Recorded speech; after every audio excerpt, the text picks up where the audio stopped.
Sports on Tap Detroit Brought to you by Tap and Barrel Grill, the Realtors of the Joe Wright Group, Jason Stiltner of Flagstar Bank, Baldman Entertainment.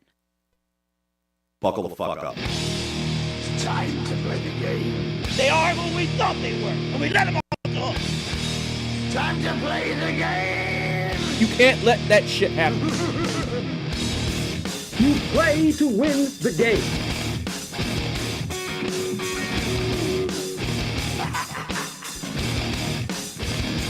If we take a fucking tight end, I quit.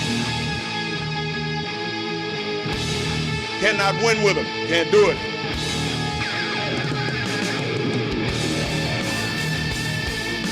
Time to play the game. Welcome to the annual Sports on Tap NFL Draft Spectacular. Alongside Joe Waddell, I'm Chris Scott. Joe, I know it's one of your favorite days of the year. How are you? It is. I am great. Now. Yes. I actually had a really good day today. Yeah. So I was at work all day, but I was spending time with my kid, Ray. It was take your kid to work day, Must be nice. and it was nice. I volunteered, so I was able to chaperone. Yeah. Helped out with a bunch of stuff. It was a good day. Tiring though.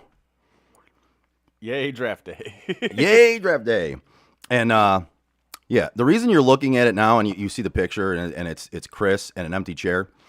I had the camera set up for somebody who I thought was going to be here. Well, first I didn't think he was going to be here.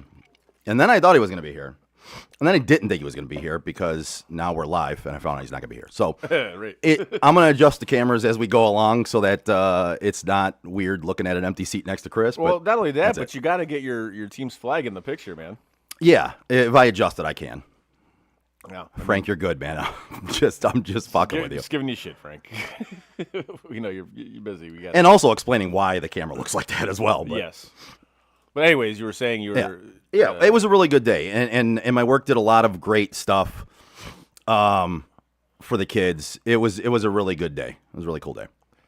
Now, as we sit here and do the show, which will probably be go to like midnight or so, like it generally does, like 11:30ish. Yeah, and speaking of which, pause that for a second. Speaking of which, Ray, honey, I know you're watching. I love you more than anything, but you cannot watch the entire show, and you have to try to get some sleep at some point tonight because Dad's going to be home late.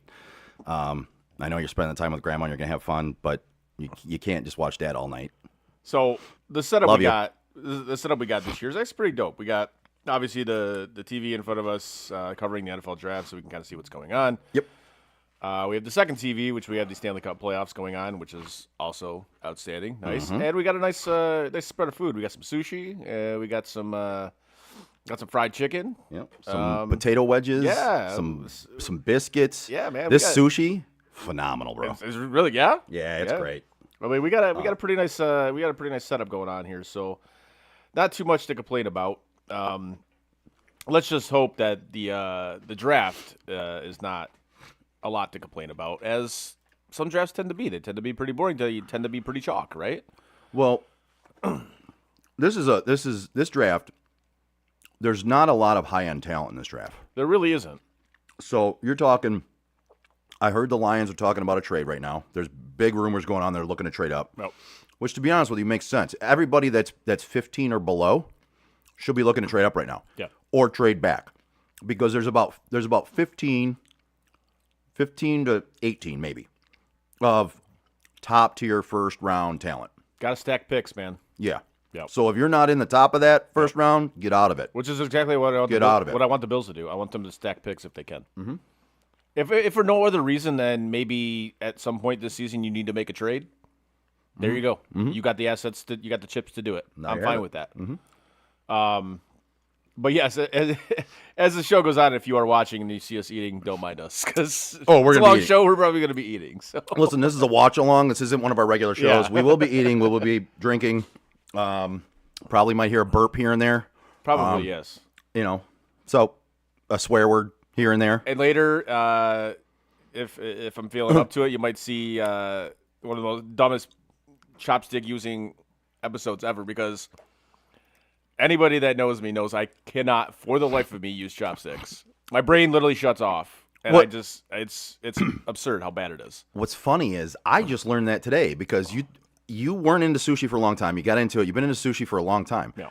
I just assumed you would eat with chopsticks. No. You've been doing it. Nope. But according to you guys, you just cannot function with chopsticks. I'll never forget. I was on a first date and we went to Kona, and I'm like, okay, I Kona. got a sushi. So great, man. It's good. You're right. It's good food, right? But every time we used to go there for sushi, when we did, Yeah. you'd never order sushi there. We'd go there, Yeah. and you would order something else. The rest Right. of us would order sushi.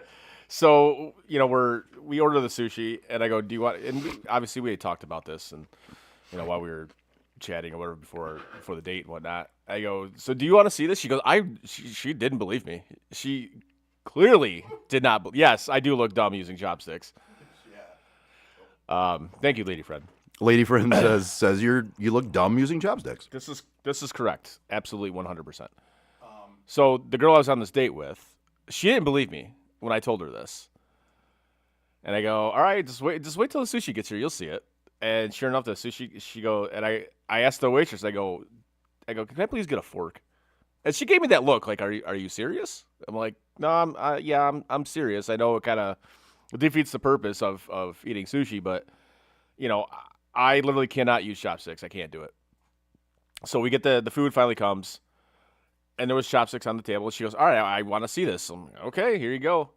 I pick up the chopsticks, and again, when I first start using them, it looks like I look the part, right? Like it looks like I know what I'm doing. And then I go to actually try to grab the piece of sushi, and my brain just shuts down, bro.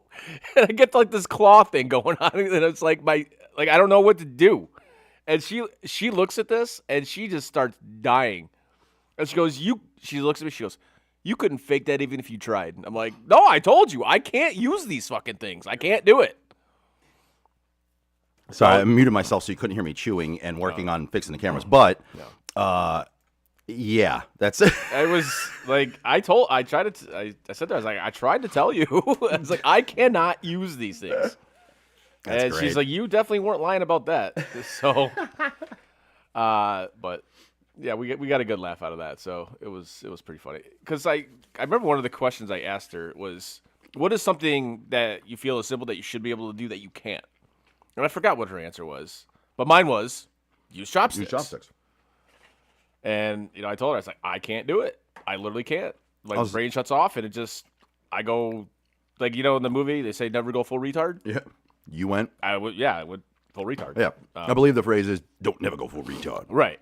So, yeah, like I said, we got to get a laugh out of that. But, I'll eat my sushi with a fork. I don't care. Yeah. That looks like the Matrix to me. Like, seriously.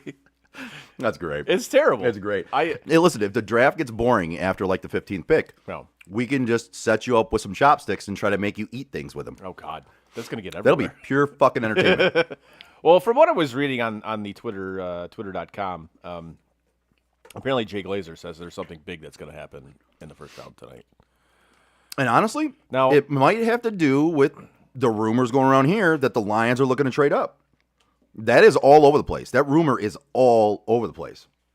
It's not just one or two sources reporting it. It's being reported all over that the Lions are actively looking to move up. And again, for me, smart move. This draft is top heavy in the first round. There's only 15 to 18 real first round picks, depending on how you look at it and how the teams look at it. But and again, that's also highly reported as well. I mean, that's one of the things that they're talking about is this is not really a talent heavy draft. It's not. So if they do trade up, who are they trading up for? Are they trading up for that offensive lineman? They could trade up for an offensive lineman. I look at, to me, one of the best players in the draft is Caleb Downs. Like if I were to be out of the top five, like I wouldn't want to take him in the top five, I don't think. 6 at Cleveland, would love if they took him. He's one of my favorite players in this draft, and he's one of the guys that is to me is the best talent in the draft. He's one of the top couple picks to me that I feel you're getting a real good first round value on. They have, according to this mock draft, they have him going to Kansas City. At what pick? Oh, at 8? 9. 9? Yep. I'll be honest with you. Depending on who was there for the Browns, if he's there and there's not like one or two other guys that I can accept there, I'm gonna be pissed. Like, to me, he's one of the best home run picks in this draft. I think he's a can't miss in my opinion. Now, if the Lions were smart and they did want to trade up, which is obviously being talked about, they would try to trade up with the Dolphins. They haven't taken Francis Maga out of Miami. Okay. Now, I'm not saying this because he's a Miami guy. I'm saying this because he's arguably the best lineman in the draft. Arguably, you know, that would be something that you could see. That might be kind of shocking, I suppose. Could be. I mean, because the Lions, you got to look at it. They have to rebuild their offensive line. Oh yeah. And this that has them at 17, taking Caden Proctor out of Alabama. Proctor's the one that has been rumored the most. Right. Did you hear Nick Saban obliterate him? I did not. Dude. Oh, you know, a partial owner of the Nashville Predators, Nick Saban? Yeah, that guy. Yeah, that guy. Yeah. Excuse me. Yeah, Nick Saban, dude. Nick Saban might have personally ruined that dude's draft stock. Really? He basically went out there. He's like, yeah, listen, whatever you ask him to do, he's gonna do it, and whatever it is, he will do it. If you get him in there, getting him in there is the hardest part.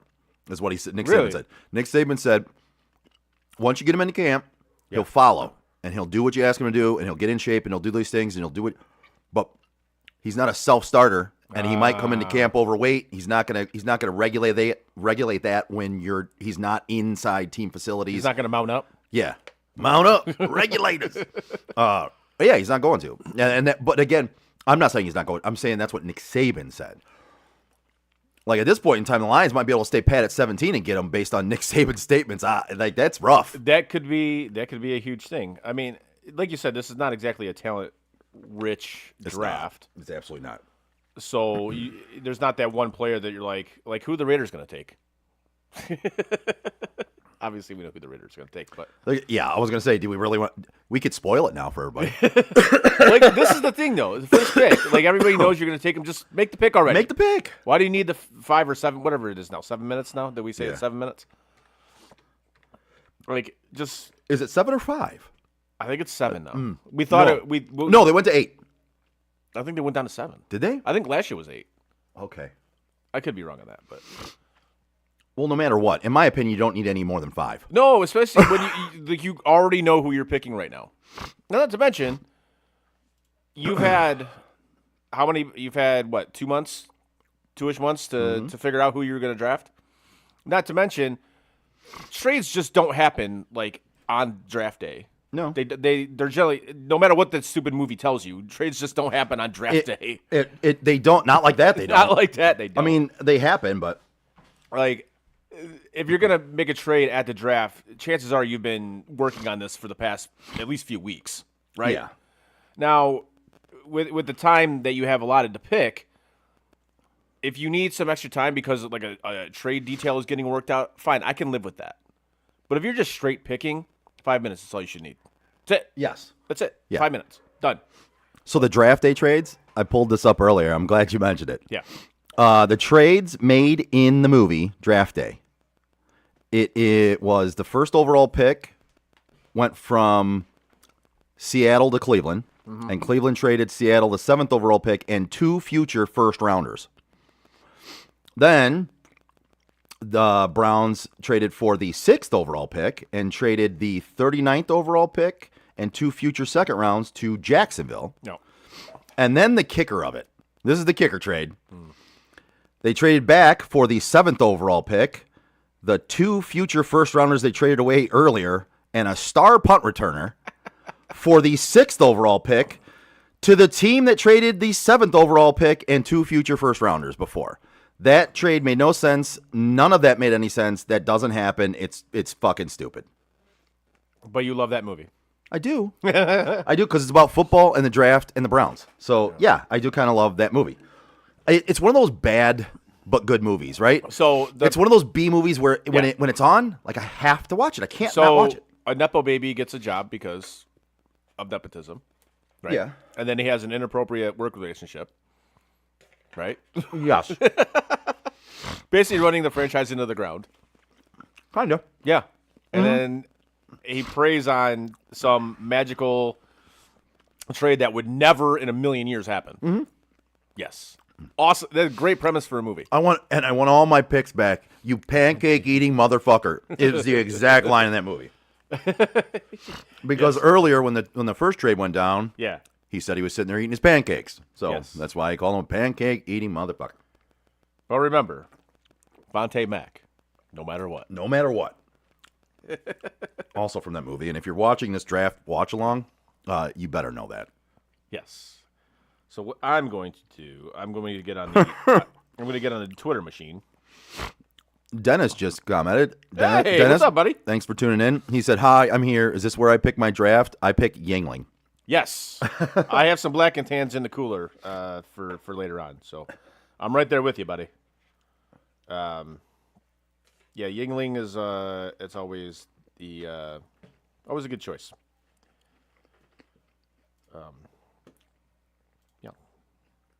Yeah. Yeah. Let's see if Adam Schefter is breaking any news, which it doesn't seem to be. Oh, look at that! George Pickens signed his franchise tender. Good for that. Oh. And according to him, Houston is looking to move around the draft, so we'll kind of see how that plays out. Okay. Well, if they move, if I'm Stroud, I'm telling you, you better pick a fucking offensive lineman. Goddammit. Like they keep trading their offensive linemen away, and they don't get anyone else. They just take shit off the garbage pile and put it in there. I mean, if I'm C.J. Stroud, I look at the Houston Texans and, hey, can you get me a great therapist? Because I feel like I'm going to kill my receivers anytime I throw the ball. Which in turn has made me a relatively bad quarterback. And have the yips. And has the yips. Because he almost killed one of his wide receivers, and it really wasn't his fault. It wasn't his fault. It really wasn't. Unfortunately, he's judging by his play the past year and a half, I think he believes it is his fault. I would agree with you, and we said that last year to end the season too. It looked like once that happened, he completely blamed himself. Completely blamed himself. So, yeah, he took that injury harder than Tank Dell did. Yeah, I think so. I mean, all right. So the pick here is Mendoza, right? yeah, yes. Right. I mean, okay. that's yes, neither here nor there. But I do have we have a bunch of trivia questions and some goofy things we're going to do during the show because it's a long draft and Yes. we got to fill airtime. So that's what we're going to do. Yeah, absolutely. So the first trivia question, I suppose, is the players of which NFL draft class have played the most games? Ooh, man.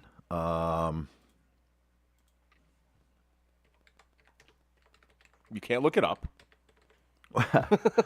I'm not looking it up. No but, Googling. yeah.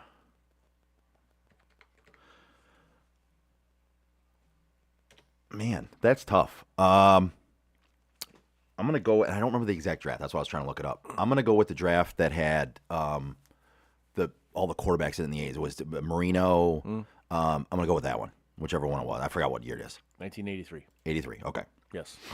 Is that the answer. one? That's the answer. Okay. Yes. 1983. All right. Very good. Good job.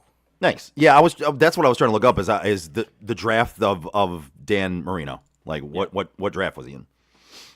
Actually, Yeah. Wasn't it 84? No, he was in the Super Bowl in 84. Yeah, it was the 80. Yeah, it finally popped up for me on the screen here. It was the 83 draft. Yep. That 30-30 is really good. Is it? From Elway to Marino? Yeah. Highly, yes. Yeah. If you haven't seen it, I highly recommend it. It's actually really, really, really, really well done. Because they replicated where they actually did the draft at, like the tables, all the helmets and everything. It's actually incredibly well done. So Okay. I recommend watching it if you have the opportunity to do so.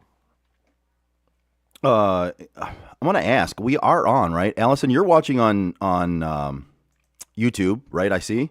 because for some reason my kid messaged me No. and said, "Are you on?"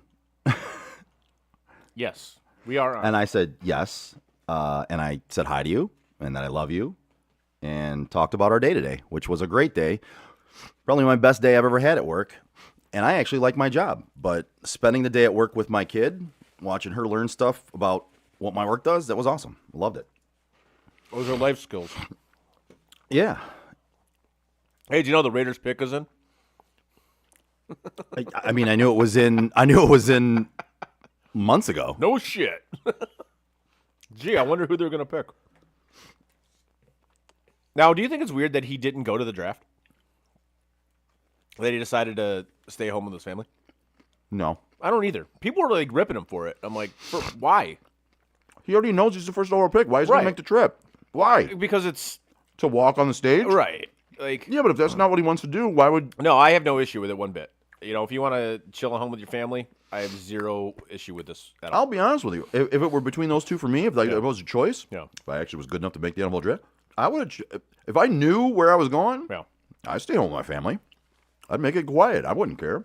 Honestly, I think I'd be like chilling in a pool or something like that. Yeah. It's just like whatever, man. Hanging out at home. Hey, this is so and so. We're drafting you. Yep. Cool. Cool. Just tell me when to be there, and I'll Great. be there. Well, the funny thing is, they've already told him they're drafting him. He fucking knows he's right, being drafted by them. exactly. But yeah, people were like ripping him for it on social media. I'm just, come on, like, who cares? And what's funny? Oh, jeez. Oh, I did not expect that. My bad. Um, You know I always have that every year. what's funny to me though is how these players, they come across the stage and they like hug Roger Goodell. It's like, dude, you're gonna hate this dude in like a year Yeah. when he finds you for like a sock violation because your socks were too high, or you didn't have the right color, whatever on. Yeah. But you hug this guy like, you know, he cares about you, which he clearly doesn't, because they want to take you into an 18th game. So yeah, that's clearly caring about the players. Yeah. Yeah, that shit's always made me laugh. But congratulations, Frank. You have a quarterback. I'm not saying a good or bad quarterback. I'm saying you have a quarterback. You have a You have a quarterback. Again, not saying, oh, dude, you're up in the UP, Dennis. That's awesome, man. I know you love it up there. It's a good time, yeah. That's like God's country for Dennis. He loves it up there.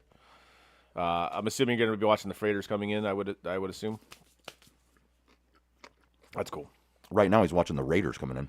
He is watching the Raiders come in. But yeah, I know he loves to do that. He loves to see the Freighters coming in. So I'm assuming they're. I'm not gonna lie, I actually really enjoy it too. I mean, not on Dennis's level, but Ray and I have an appreciation for it. We go out to some restaurants out on the water just to watch the Freighters go by and eat dinner. Yeah, I mean, to each their own. Yeah. I'm not gonna We've lie. been up to the Sioux a couple times, Yeah. and then she liked that, and that was kind of cool. Like, I love it up there. Yeah, I mean, I feel like I've gone every time I've gone. It's been cold up there. which you kinda love it up sucks. there, but you don't care about the Freighters. But up there is nice. It's just not the boats for you. Yeah, Yeah. yeah. I like my mom loves it too, and like we did it, and I'm just okay. I did it. I can say I've done it. Right. You know, Yeah. it's like okay. It's kind of cool how they do it, you know. But I'm just like We've taken the boat tour through it twice now. Oh, really? Yeah. Okay. Yep. Nice. But I was there to watch hockey, and which we did, Yeah. which was nice. And that arena up there, they have, I kid you not, and Allison will attest to this. They have the best popcorn I've ever had in my life. Really? Where Lake State plays hockey, yes. And that popcorn is amazing. No shit. Yes. So, My kid would beg to differ.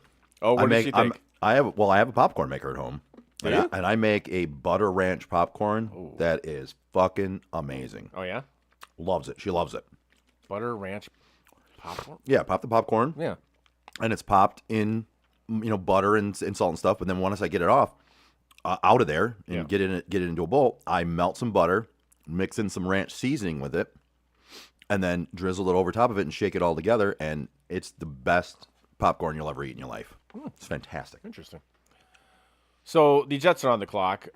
Which young man's life are they planning to ruin tonight? Let's see. If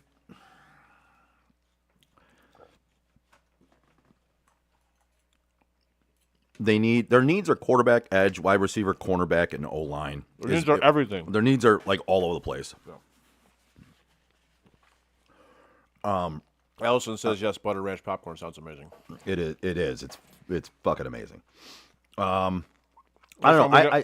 Next time we get out to your place, we'll have to try some. Yeah. Next time you guys come out, I'll pop some popcorn. I'm gonna go with actually who they're showing right now is unless they're going with Arvell Reese would be a pick for me where I might go that here. But they're talking to David Bailey. According to this mock draft, out that's of who Texas they're going Tech. to take is David Bailey. Yeah, and for me, they're both edge rushers. It's a matter of which one you like more. We don't call them ends anymore. We just call them edge. Now. Yeah. Like, So it's weird how they change that shit now. Well, so like they do it because an edge rusher is no longer really a D end. They could be a linebacker as well. They could be a hybrid player. They like guys who are not necessarily big. They want them fast and athletic. Yeah. And that basically calling him an edge is saying that it's more of a faster athletic position now than just D end. I think is what it is. I get it. And because let's be honest, most DNs are like slightly large linebackers. Really, I mean, they're not, you're right about that. Yes, absolutely there. But yeah, to me, I think David Bailey is. If you're going edge here, I think David Bailey is the one to take. If I'm them, I'm going. Again, it's the Jets, so they're probably going to screw it up. Yes. Same as my Browns will. But if you're in there, if I'm in their position, I'm going after D-line or O-line or one of those positions. I'm going after the trenches. You have some players. You went out. Geno Smith is apparently your heir apparent again. Yikes. And you've got Garrett Wilson. Yep. You've got Breece Hall. Yep. To me, I'd go defensive on this one. You know what? Frankly, I would have traded back. Yeah. You have so many needs. Yeah. Again, like we just talked about before this started, stack your picks. Mm-hmm. And you could have got a haul for that number 2 pick. Mm-hmm. You absolutely could have got a haul for that pick. And the pick was David Bailey. Yeah. Like when you have that many needs. Oh, they have a ton.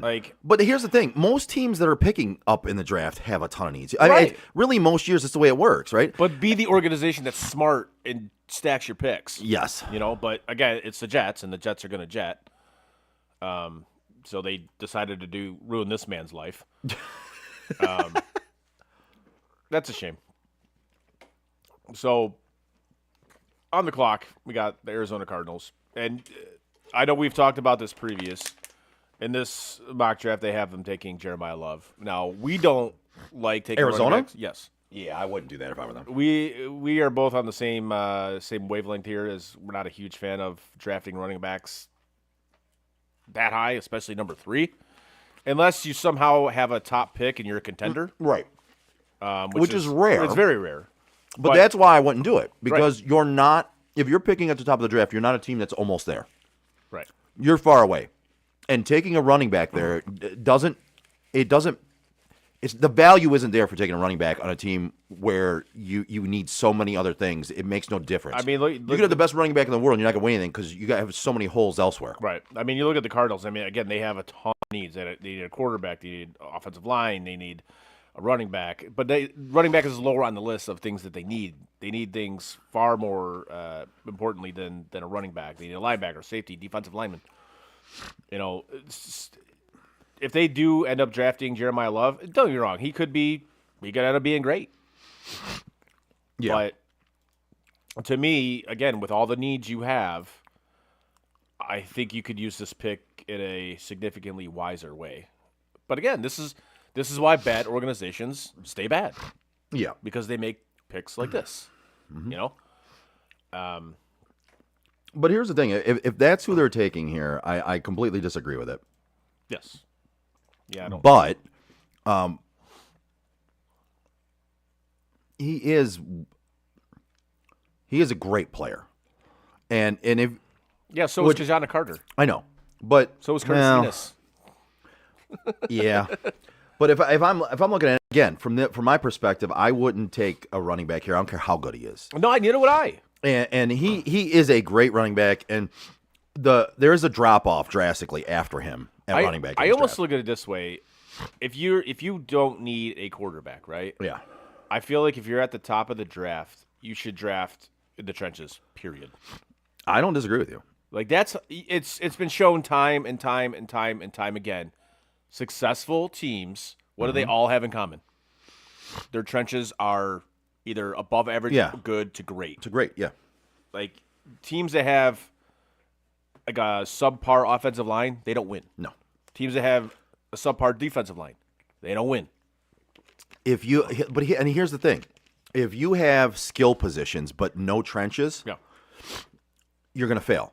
Yeah. If you have trenches and no skill position, when I say none, I mean top end talent. Right. If you have trenches and not as skilled players, you still can win. It'll be a little harder for you, but it's easier to win with the trenches being elite or great. I mean, you look at it like during the Millen era, right? Mm-hmm. He kept drafting flashy players, Mike Johnson, Charles Rogers, Roy Williams. He didn't build the trenches, so Yeah. it didn't matter. Yeah. Like it's cool, you got all these flashy toys, but your trenches where you actually need to be stout and big time Yeah. was basically non-existent. Yeah. And the quarterback you had suffered because of it. Now, I'm not saying Joey Harrington would have been good or great or anything like that. Yeah. I mean, I don't think anybody could say that. But I think he would have been a solid NFL quarterback if he had a good offensive line. yeah. You can't. I don't. It's just that's where he fucked up because he went the shiny toy and he completely didn't build the team how you should build a team in my humble opinion. And we talk about these GMs and coaches, how they always think they're like the smartest dudes in the room and they overthink shit. Yeah. And it gets them into trouble. I mean, especially when the proper pick it's right in front of you. It's staring you right in the face. Yeah. Just don't overthink it. Make the proper pick. Move on. Now, again, we're talking about the Cardinals here coming up. I don't think this is the proper pick. I don't. I think when you're this top, you need to draft either your offensive or defensive line. I would rate offensive line a little bit higher. Yeah. Simply because the NFL is based on scoring. Like, they've obviously geared the game toward offense. So if you can protect your quarterback, you're going to put up some points, So I think the offensive line is slightly more important than the defensive line, but this is... No, and I would agree with that. And here's the thing. You could have a great corner. Yeah. But if you have no defensive line and you can't get pressure, Doesn't matter. doesn't matter. He's going to get... the receiver's going to lose him at some point. Right. No matter how good of a corner you are, Yep. you're not going to be able to cover the guy for 7-8 seconds. Nope.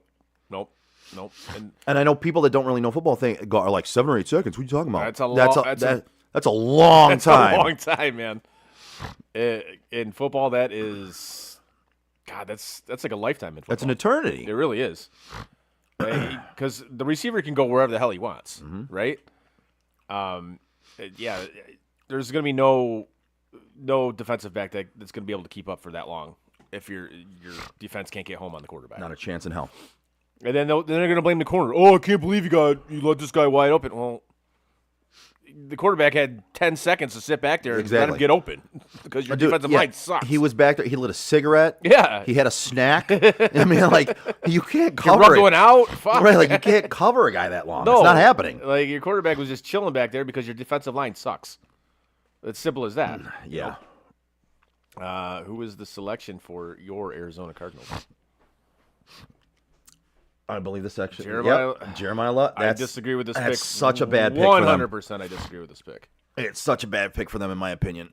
I don't like it. And again, we've talked about. Here's the thing: he could come out and look great, but here's the thing: that team, with him being great, is no closer to winning than they are if they don't draft him.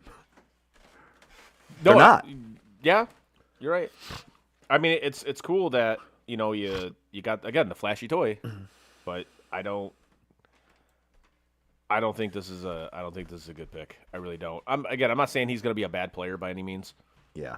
No. I just think you had more important needs. It's one of those things where the early running back picks, it was like Genty last year, right? I mean, oh God, yeah. It was like, all right, the Raiders drafted him, but I didn't understand it. Did I think he was going to be a horrible player? He wasn't going to be good? No. It was about the fact they had way too many other positions they need. Yep. By the time they're good, his contract's going to be up, and you're going to have to pay him. Oh yeah, yeah. And that's the thing is when you pay running backs, That second it's contract. It's not the smartest move. Nope. It's just not. That's Unless you're there. right. Like kind of what the Ravens did with Derrick Henry, Yes, absolutely. or what the Bills did with. I always forget his name. The Bills running back, James Cook? James Cook. I always forget his name. Why don't you just call him Dalvin's brother?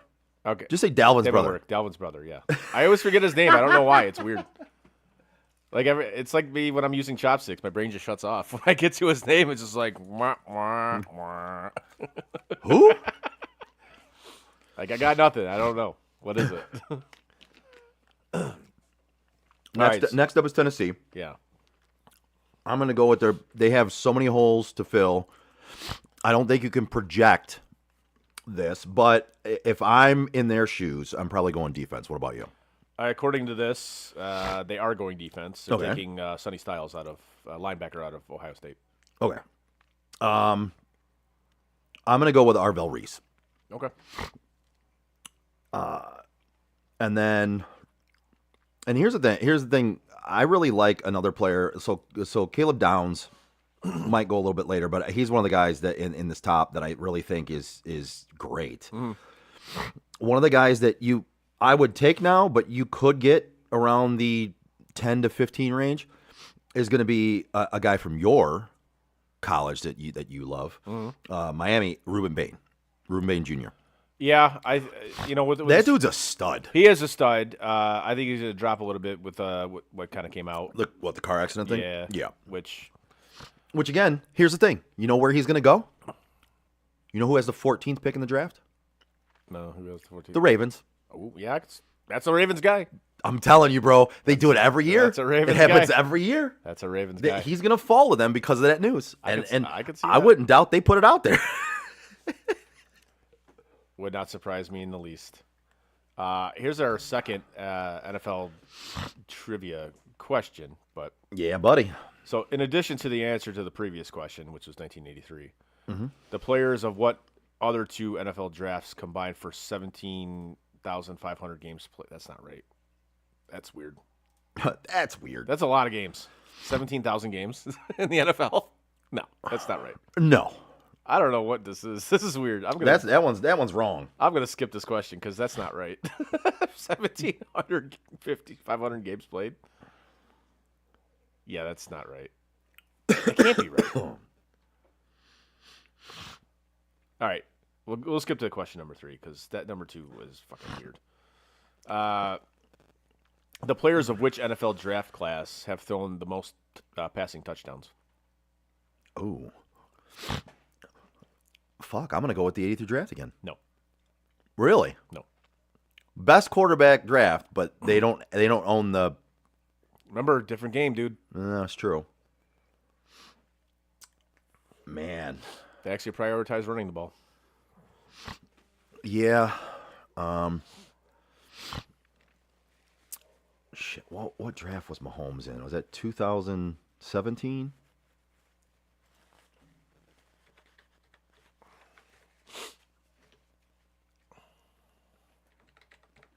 Give me a second. Yep, 2017 draft. I'm going to go with 2017. No, Fuck you. What is it then? 2004. Really? Who is Yes. it? Who came out of that draft? 2000. You should Google it. I am. Okay.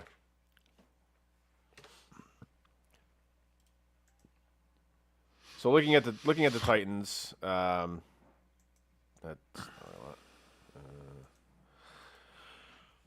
looking at the Titans again, it's another team that needs a ton of help.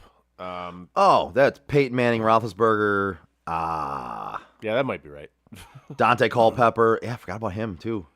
God, I think people forget how good he actually was. Dude, he was one of the best quarterbacks on the planet at one point. He was if not the best, and then very quickly just collapsed. like when him and Randy Moss were just. Dude, that was fire, man. It really was. If it wasn't for a stupid kicker, which I love kickers, they would have gone to the Super Bowl. I love him as much as you do. But Tennessee here, they have a ton of needs. Line help. They need defensive help, Yeah. and they took Did they take Carnell Tate. Carnell? wide- Wow. Wow. Okay. I mean- first curveball. It is, but I kind of get it because you got to get Cam Ward somebody to throw the ball to. I get it, but I wouldn't have done it there. I'm in full agreement with you on this. Yeah. Like, you could have, I think you could have got some wide receivers, whether it be in free agency or traded down to get, or just picked a wide receiver later in the draft. Yes. Yeah, I'm with you on this. I think this is a bit of a reach this high. Like I said, I understand the premise of it. Listen, I don't hate the player. No, I don't either. I mean, listen, drafting an Ohio State wide receiver is a smart fucking move these days. Is it though? Besides Njigba?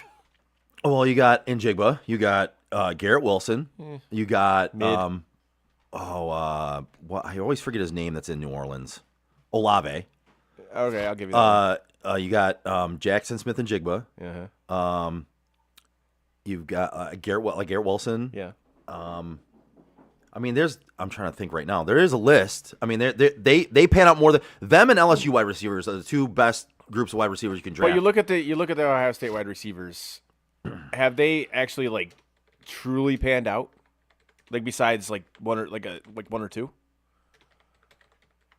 I mean, more than most other schools. I mean, you're looking at it like LSU. I mean, they've obviously that's like a factory down there when they're putting out wide receivers. But you know, besides Smith and Jigba and Chris Olave, I mean, Marvin Harrison Jr. is I would call it what it is. He's been a bust. Flat out, he's been a bust. And Who is?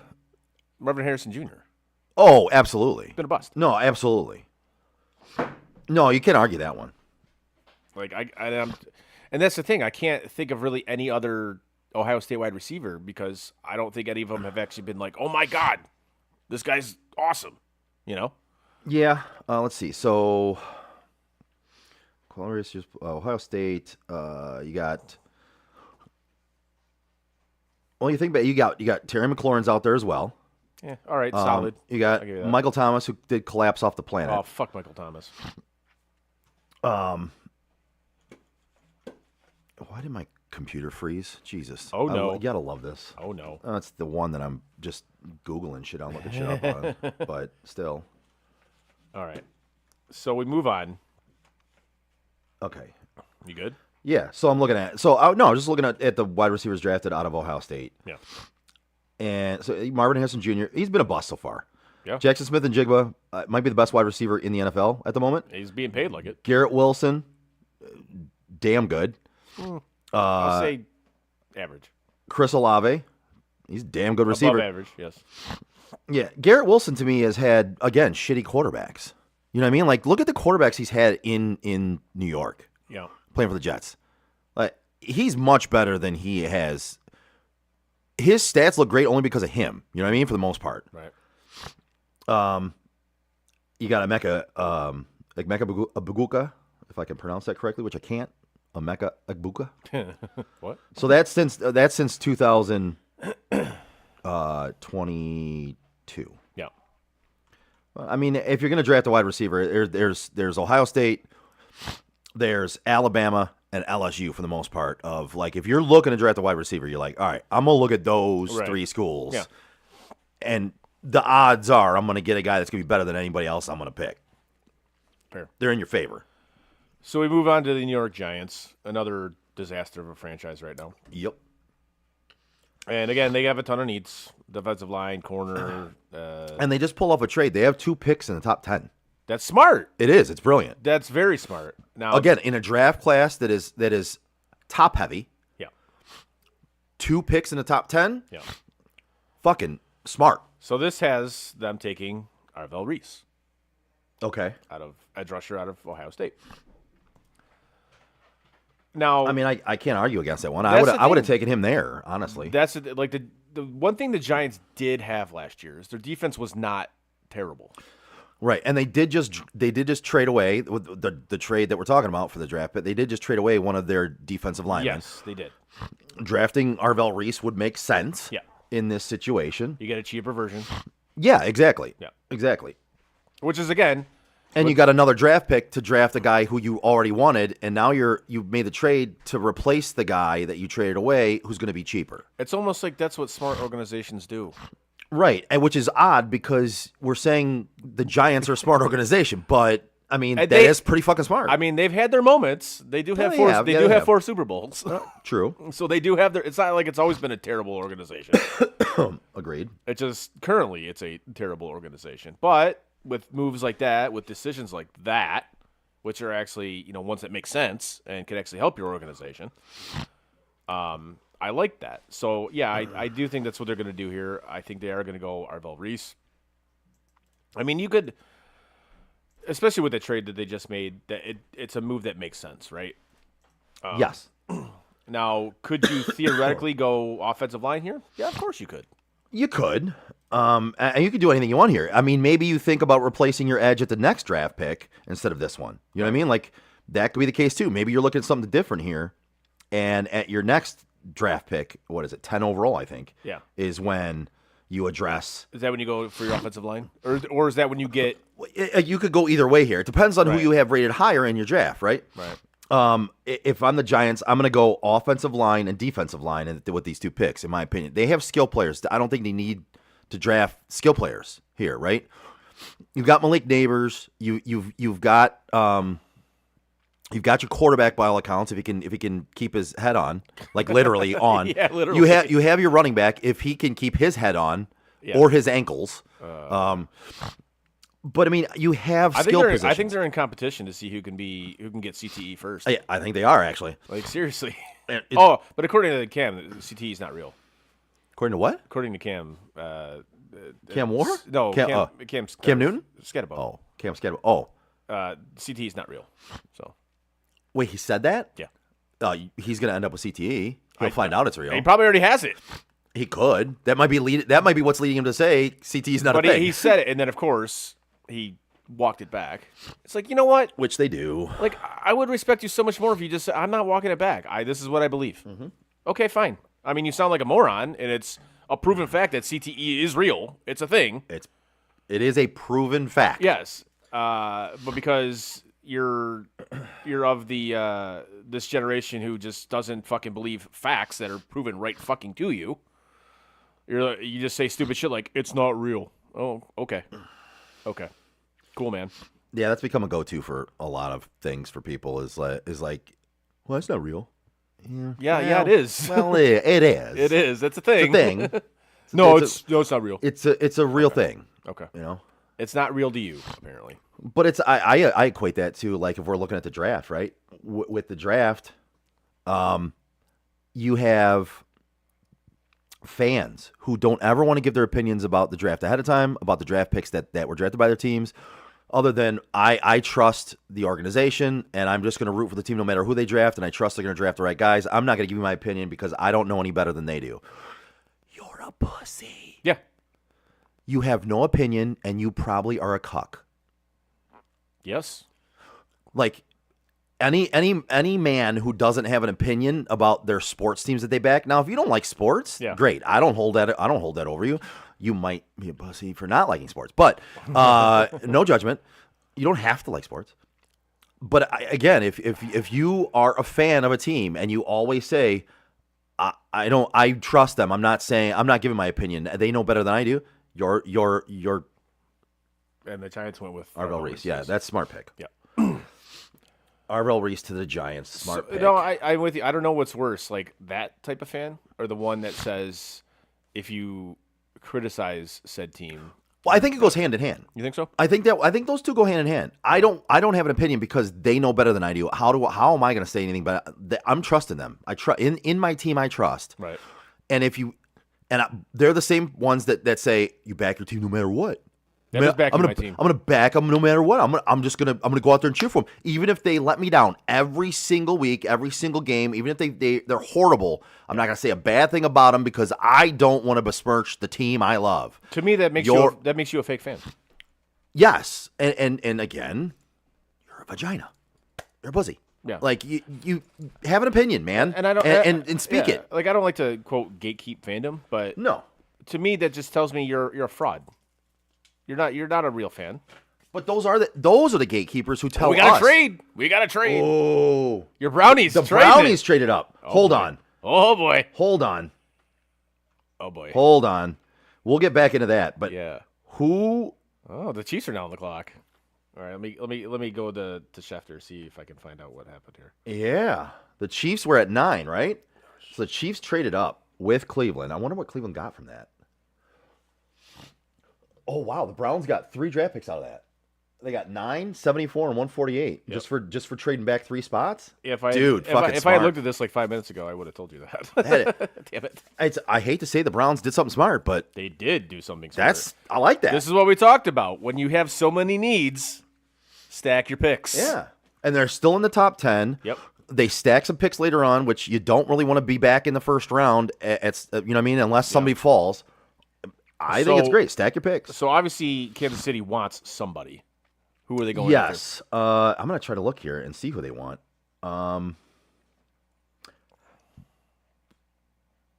Man. Because they traded from 9, right? Yeah.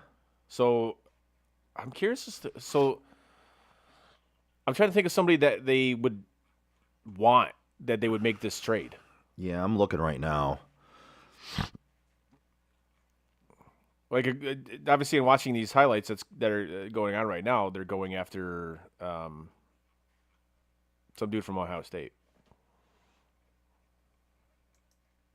Hold on. That's Caleb Downs, I think. Yes, I think the Chiefs the Chiefs just traded up for Caleb Downs. Okay. Which, according to this mock draft, Yeah. they would have got him at 9. Let's see. According to this mock draft, they would have got him at 9, but yeah. Yeah. Um, So that tells me that somebody ahead of him was going to take him. yeah, I think Cleveland was going to take him. Okay. Or they thought Cleveland was going to take him. Yeah. If Cleveland was still at this pick, I would be upset if they didn't take him. Like I said before, I said earlier before the draft even started, Yeah. I would be upset based on who's there right now. If the Browns would have kept that pick, I would have wanted Caleb Downs, who for me is one of the most can't miss, or even, and again, it's with him dropping, maybe not, but Reuben Baines Jr. Just because I think he's a stud, man. That issue to me wouldn't be enough to keep me from drafting him. I just think he's that good. But you think this is a smarter decision trading the picks or trading to get the picks? Yeah, because they're trading back, No, right? I'm with you 100%. I And, think and, it's a smart and they're trading back 3 spots. They're getting 2 other draft picks out of it. Yep. So for them, I don't think the Browns were really worried about getting Caleb. If they really wanted Caleb Downs, they want to trade it, Of course, obviously. right? But I think I think they might end up taking an offensive lineman, trading back and taking an offensive lineman is what I really think they might do. And again, I'm down for that, dude, too. You know, give me a defensive stud to go with Myles Garrett in that defense, or give me an offensive lineman. You know. Yes. No, I mean, of course, they need a quarterback too, but you know they have 8 on the roster, I think, still, and one of them is Deshaun, $250 million Watson. that's your boy. Not mine. That's your boy, Tuck. Not mine. All right, so it looks like the Chiefs are going to take Caleb Downs. That right there just solidifies the fact that I was being so high on him made sense. Made sense. Yeah. Because it looks like the chefs are gonna take him. Yeah, that would have been the guy I wanted. Yeah, that was smart on the Browns. Actually, did something smart, which is not something you could say every day. No, but here's the thing. I would have loved if they stayed here and drafted Downs. Right. Would have loved it. But I still look at it and go, you got 2 more draft picks out of it? Fuck yeah. Yeah. You got so many holes, get some more draft picks. Yes, they do. Caleb Downs Yeah. is the guy. Now watch it be somebody else. Oh, what? All right, Dude, so we were hold both on. wrong. The Browns could have gotten 2 picks and get Caleb Downs. If that takes place, that's fucking amazing. I think that's what's going to happen here. That might be fucking amazing. So the Chiefs traded up. We thought it was going to be for Caleb Downs. It was not. They traded up to get a corner who, by all accounts, wasn't going to be drafted in the top 10. So they traded what's his face, McDuffie, right? Yes. Is this his replacement? I think they're looking at it as. Now, don't get me wrong. I don't think he's a bad player. I just don't. I wouldn't have him rated this high. I mean, it might be personally looking at it. I just wouldn't. I would put him in one. He's one of those 15 to 18s. Yeah. to me, he's not this high of one of those 15 8. I mean, it's like we talked about our last show. We talked about Jeff Okuda, right? Yeah. Like that was a bit high for him. Yes, I feel like which this was is a 3 bit- overall. I feel like this is a bit high for him. I do. I agree with you. I absolutely agree with you. But it's hard to argue with the Chiefs, like what they did. It is. It's- I agree with you. It's hard to argue with that because they're obviously successful. They generally make the picks, make the right picks, etc. Next up, we got the Commanders. Curious to see what they do here. Let's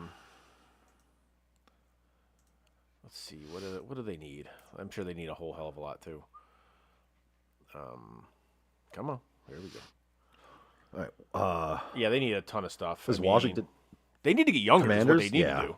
See, this would have been for me. This would have been a great spot for Jeremiah Love. Yeah. Okay. Because they have a great quarterback. They have some receivers. They made it.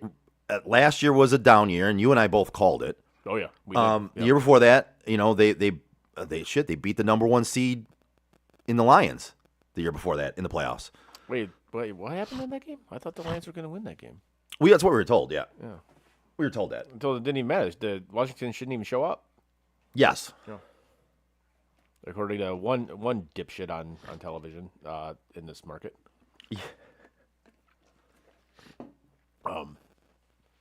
Yeah, I think the Commanders. I think they're going to go defense. I do.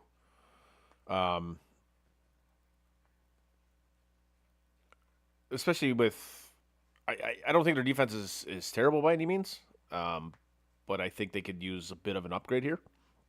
Now, who they go after, I have no idea, but I think that's exactly what they're going to do here. I think they're going to go defense. It just flat out though, they need to get younger, and plus they have a ton of needs, man. Yeah. Like you were talking about, running back would have been a perfect spot for Love.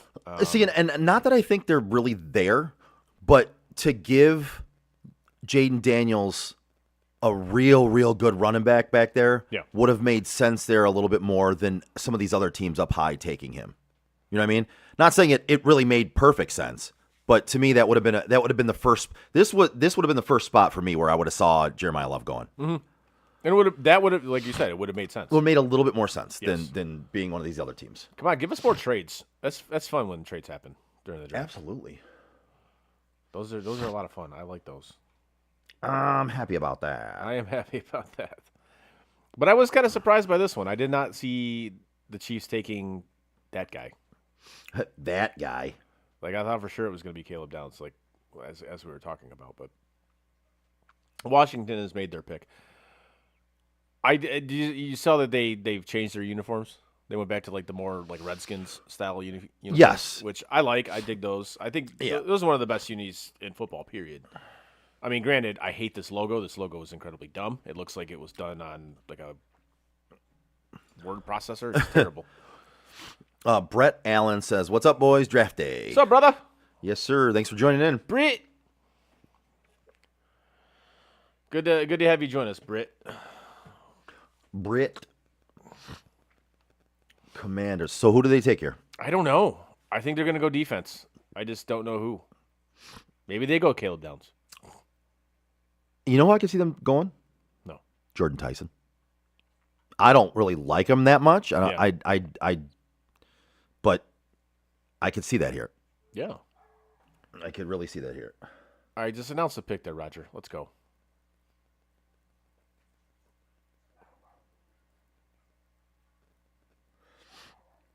Oh, Sonny Styles. That's who they took. Who'd they take? Sonny Styles. Sonny Styles. Yes. Okay. Defense? Okay. Yep. Good. Like I said, I thought they were going to go defense, and they clearly did. A no question, honestly, sort of a no question top 7, 8. I was going to say top 10, but he's in every mock draft I've seen, he's been drafted, I think, in the top 10. So I'll say definitely a top 10 guy in this draft based on all of the opinions. Oh, man. And listen, you can't say it's not a good choice I mean, there. Going defense makes sense. According to this mock, they had him going 4th to Tennessee. So Yes. So 4th, 7th, top 10 pick. Yeah, it kind of makes sense. Totally makes sense. And now is the New Orleans Saints.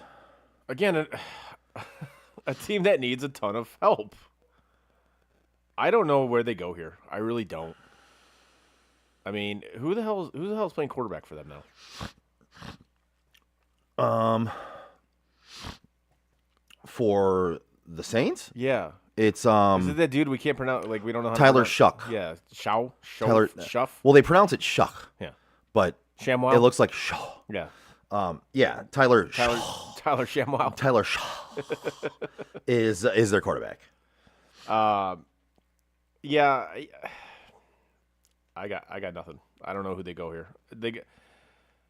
Would you go offense here to get the dude some dudes to throw to, like alongside Olave? They could. There's a lot of mock drafts that had the guy I mentioned, Jordan Tyson. Yeah. There's a lot of mock drafts that had him going here to New Orleans. That's literally what I'm reading. That's But there was also some that had him taking another receiver, which would have been Carnell Tate. If in some of the mock drafts they had him falling there. Yeah. Along with, I think they had Caleb Tate or Carnell Tate falling to Washington, and some I saw too. But Washington. Washington, the Redskins. Damn Redskins.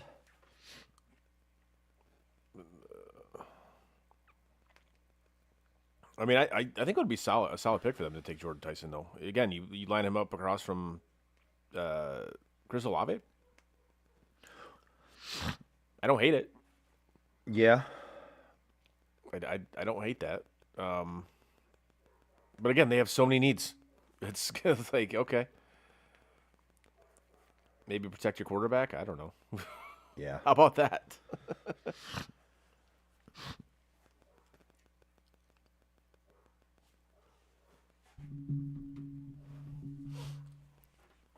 Oh, yeah. Sonny Styles. That's not a bad pick. Not a bad pick. New Orleans, man, they do need a lot.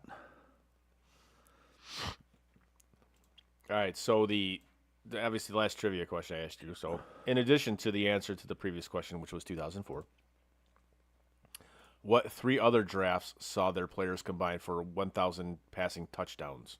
2005. Oh, sorry, that's one of the answers. 2005. There's two. There's two answers, so I got to get There's the other three one? answers. There's three answers. Okay. Yes.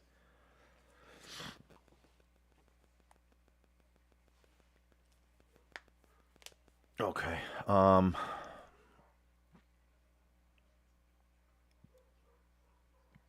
Give me the question one more time. In addition to the answer to the previous question, which the players of which NFL draft class have thrown the most passing touchdowns, which is 2004. Yeah.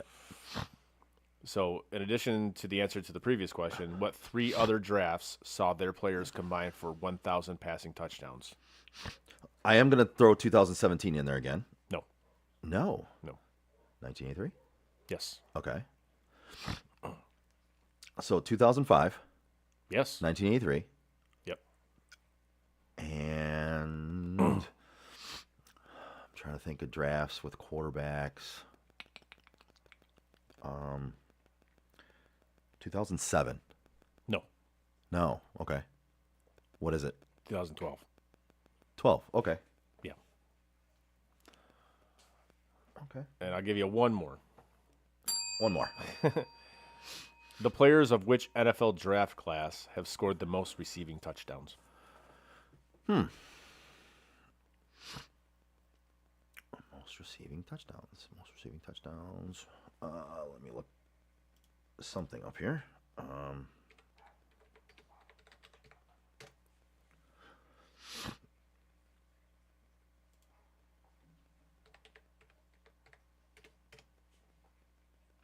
I'm gonna go with 1998. Close, but no. Damn. Okay, just tell me what it is. 1996. Okay. Yes. Let me see. Let me look up who was in that draft class. I was thinking it was the You Randy should Moss. look up who's in that draft class. Yeah, because I was thinking it was the Randy Moss draft class. Oh, yeah. 2000. What'd you say? What year was it? 1996. 1996. Yeah. Yes. So close. I don't know why. Was it pivotal year marked 1996?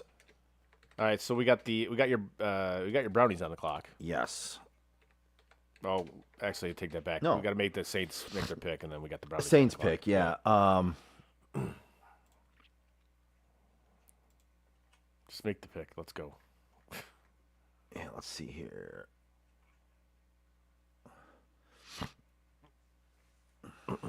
Oh, okay. Keyshawn Johnson was in that draft class. Terry Glenn.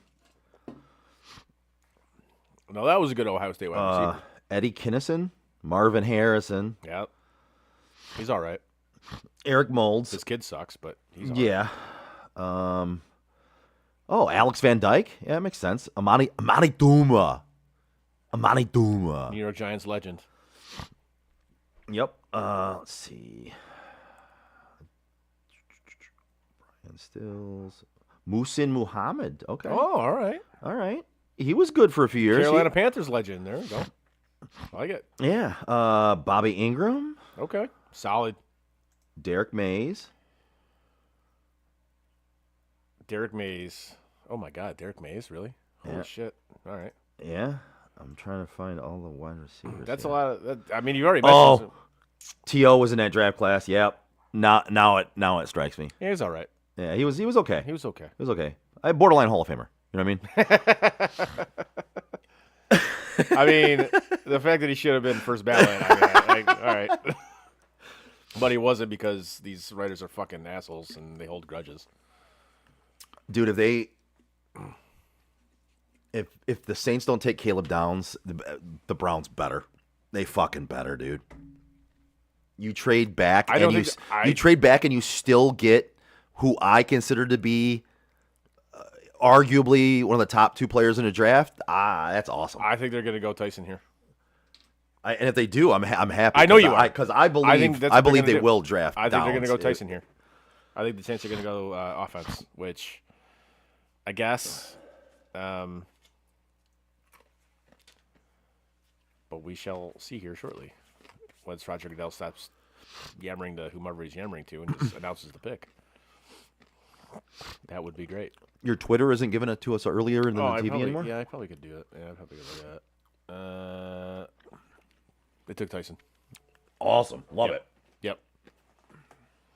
Yep. They got Tyson. Which, again, like we just talked about, if you compare him with Chris Olave, all right, so it gives Tyler Shamwow somebody to throw the ball to, which is nice. But again, it leads to they do have so many needs on that team. So to me, that just says, okay, we're gonna try to outscore teams, Yeah.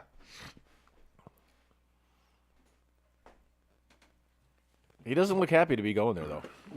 He really doesn't. He's got the look on his face like, fucking New Orleans, really? He does not look thrilled. No. No, he does not. But again, he's going there with a quarterback who actually did well. Yeah. Did better than what we thought he was going to do. Looks like a capable quarterback. Yeah. And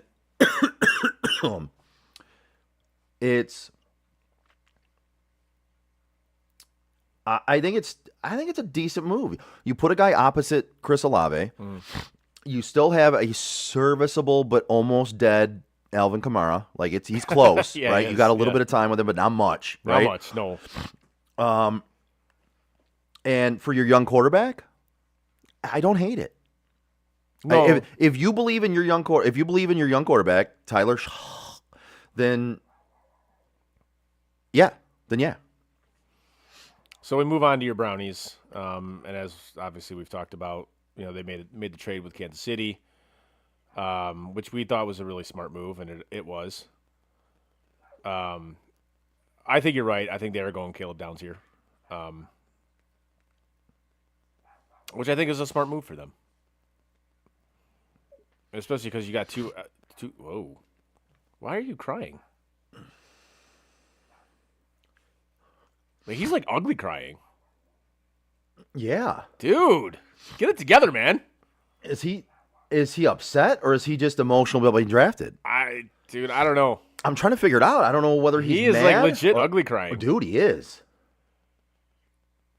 Like are you wearing makeup too? Dude, it looks like he's got mascara running down his face. What is happening here? I don't know. If you're a fan of the Saints, you're looking at this kid going, really? This is who we just fucking drafted? Right. Come on, man. This generation is soft, man. Yeah. This is not good. All right, so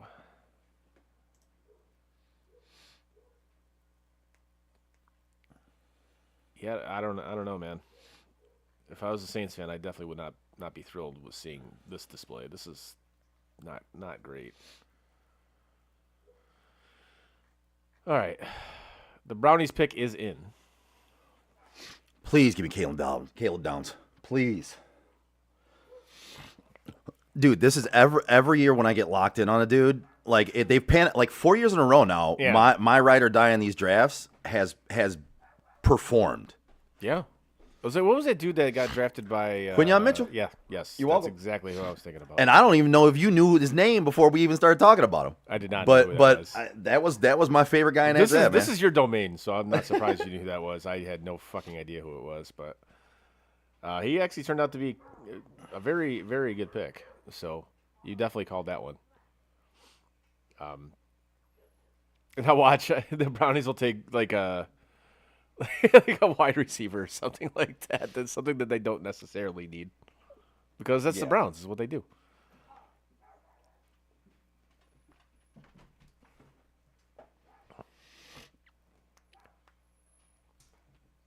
See, this is one thing that does kind of bother me. Though. They say the Browns pick is in, and then you got to wait like another 3-4 minutes for them to actually make the pick. Until they're walking out on the stage, then say, "Hey, pick is in. Let's go." No. What? So I'm getting. I apologize. Dynamite dropping. I'm getting work texts right now about an expedite that I need to set up when I'm done with the draft and get home at about midnight. Oh, fun. So, yeah, that's I've got some work text and stuff going on over here. So I apologize. I've been a little distracted for the past, let's say, 15, 20 minutes. I'd say slightly, yes. I apologize. But I think it's all set now. I did let them know, like, I can't take phone calls because they're all asking me to call, but I can't. I texted them and said, listen, I know about it. I will take care of it when I get Hey, home. I'm busy. I got you. I'll take care of it. I'll make sure it Yes. gets done. But I just can't call right now. Oh boy. Oh, no. Who'd they take? No. Come on. They took offensive tackle Spencer Fano. I don't hate it. Okay. I don't hate it. Definitely would have preferred Caleb Downs there. Fuck. Like, damn it. But I don't hate the pick. I'm Offensive curi- lineman, don't hate the pick. I'm curious why he's falling though. Caleb Downs? Yeah. It is a little curious. It to me. is. But again, there's a lot of mock drafts that had him around 7, 8. 6, 7, 8, 9 area.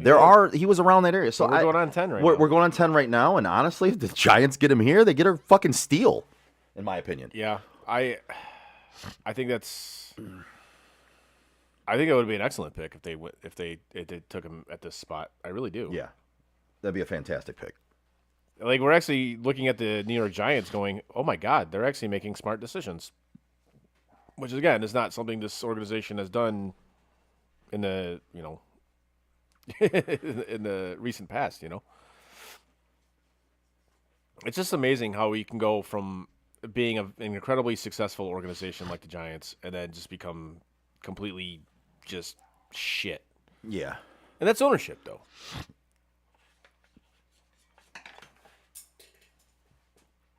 All right. I can't give you a tutorial on chopsticks anymore. I just dropped them on the floor. Oh, that's unfortunate. I know we were all waiting to see that, I but just dropped them on the floor. that is unfortunate. for you. Yep. Not good. Not good. Not good. Not gonna eat any more not gonna sushi do with it. those.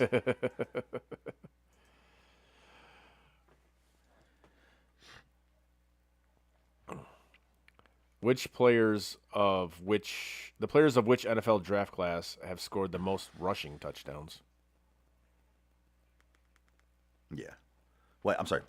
Dude. Still slightly distracted. My bad. Go ahead.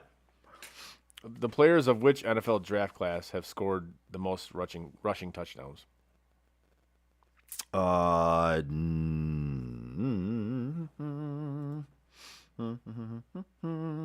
right. Before you answer that, the Giants made their pick. Smart pick, too. They drafted Francis Mwaga. That is a really smart pick. That's a Yes. great pick for them. I like that pick. Yeah. Gives you somebody to protect your quarterback so he doesn't get CTE. I'll be honest with you. I would have preferred him over Fanu, but I don't hate Fanu. I think he's going to be a great player as well. Yeah. But I would have preferred him Right. over that. But it is what it is. Yeah. And I'm going to go with.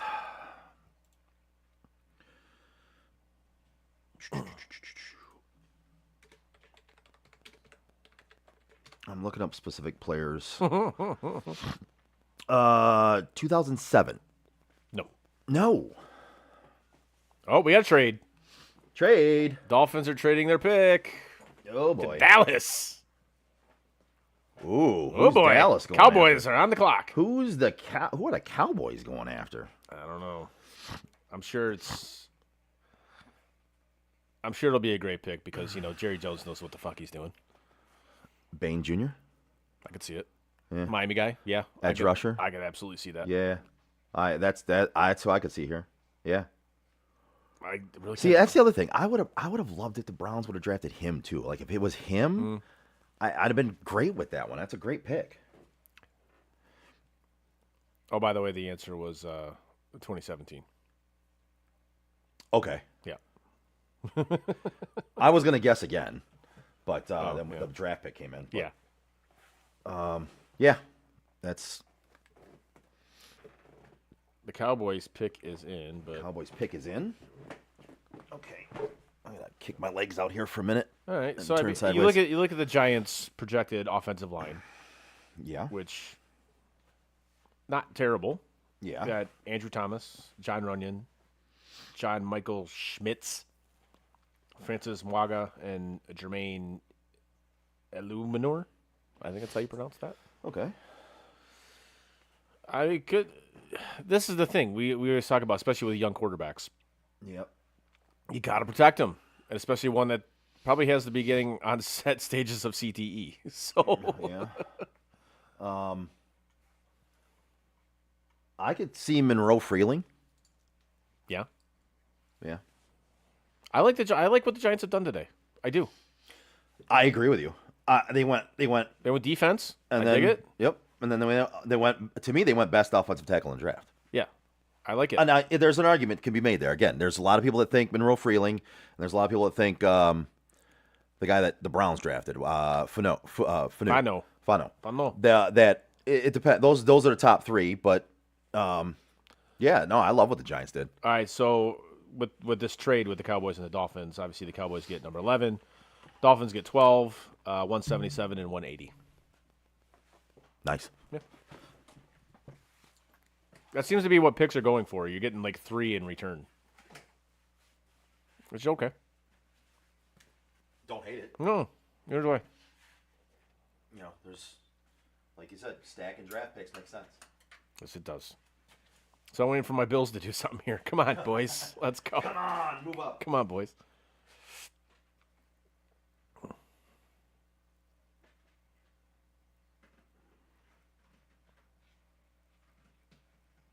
Yeah. Getting a little bit more to the sushi, buddy. I'm going to get some here in a minute. Sushi. Sushi.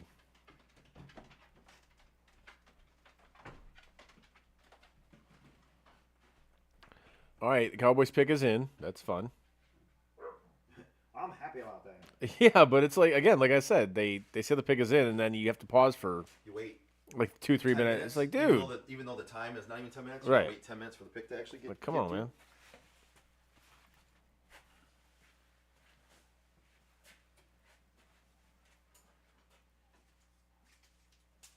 There's another set of chopsticks over here. Damn it. I did not know that. but now I can't teach you because you don't have chopsticks to use. I got the last set. Not like I was gonna be able to teach you anyway. No, you were definitely not.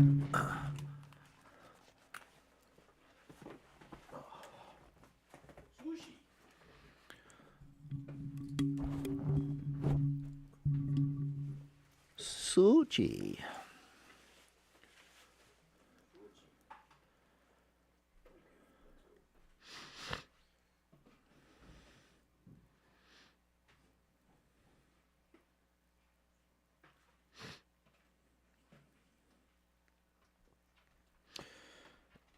Oh, so Cowboys pick is in.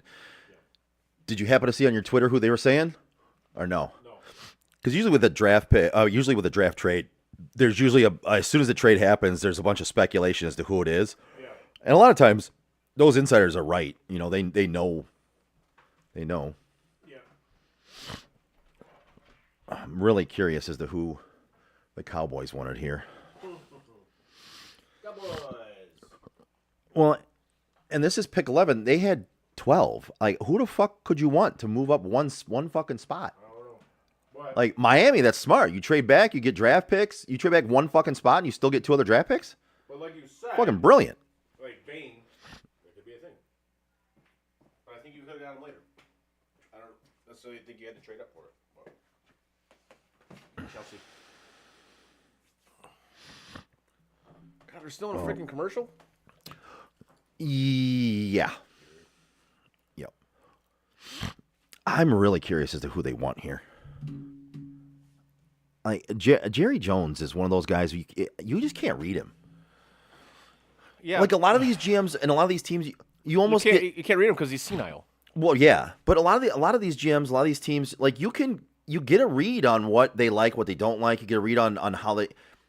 There's not a read on him. He can do something really brilliant one minute, and then the next 3 or 4 things he does are fucking psycho and stupid and dumb. Oh yeah, this Burger King nonsense. Like, you know how they like changed their burgers, changed their Whopper, or whatever, they upgraded them or whatever. Did they? Apparently. Okay. So I had it today because I had to do a quick lunch because I had to do some errands while I was on my lunch break. What did they upgrade it to? What do you mean? Just curious. They made it ingredients, I guess. They changed the ingredients to like higher quality, I guess. I don't know. Okay. Anyways, I mean, Whoppers were great before. Why would you change what works? this is kind of what I'm getting to. So I went. I stopped there today because that's really the only place I could stop to grab something to eat really quick. And I got a Whopper. Go back, because whatever you guys did, no, go back. They fucked it up. Go back. So honestly, There's no taste to it. if I'm getting a fast food burger, Yeah, and I have a choice as to what it is, Caleb Downs. see, fucking smart. That's Jerry Jones will surprise you with a really smart fucking move every once in a while. Which is amazing. That's a great move. Yeah. But I think they thought Miami was going to take him if they didn't trade up, I guess, right? But I love the draft pick. I'm saying it's a smart move, but I'm also rethinking that because they gave up 2 draft picks just to move ahead of Miami to get him. Mm-hmm. Unless they really believed Miami was taking him, if they didn't trade out of that pick, no. That's the only way I see that being a smart move. Because you still could have gotten him and not traded away 2 other draft picks. So maybe it wasn't very smart.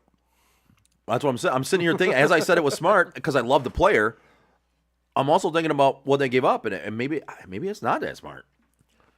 Good pick, but giving up 2 picks to move up 1 spot to get him, not really brilliant. So I don't think. Who are the Dolphins taking here? Well, I know they're not taking Caleb Downs now. No. They I'm gonna go. See, I think they're gonna address the trenches, as we say. Yeah. And I would say either. Oh, you missed it. Oh, what was it? This guy just jumping around like he was hopped up on. He was tweaking out or something. Hopped up on cocaine. Yeah, the cocaine. The cocaine. Yeah, I'm gonna go offensive line here. I think Monroe Freeling, could be a guy here, and I don't think that'd be a bad move. It could be, and I cannot pronounce this guy's name.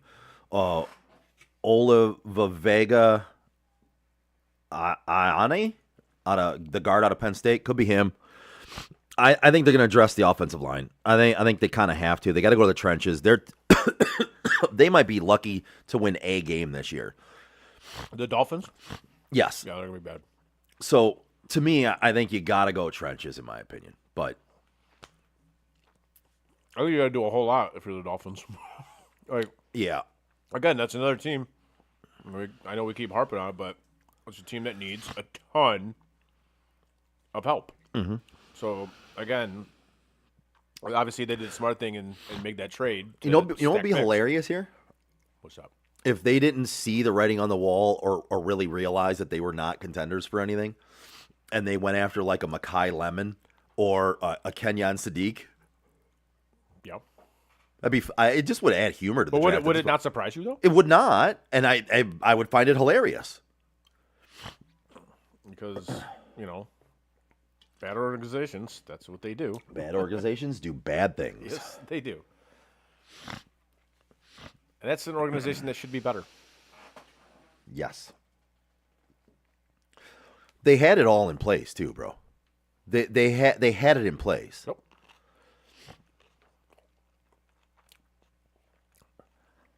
I mean, I look at it this way though. If Tua doesn't get to be a concussion case, does that change anything? Say that again? If Tua doesn't become a concussion case, does that change the trajectory of anything with that franchise? Yes. I think you're right. I think it does Yes. too. I think it absolutely does. I think when his head hit the turf in what was that? Was that Buffalo or Cincinnati?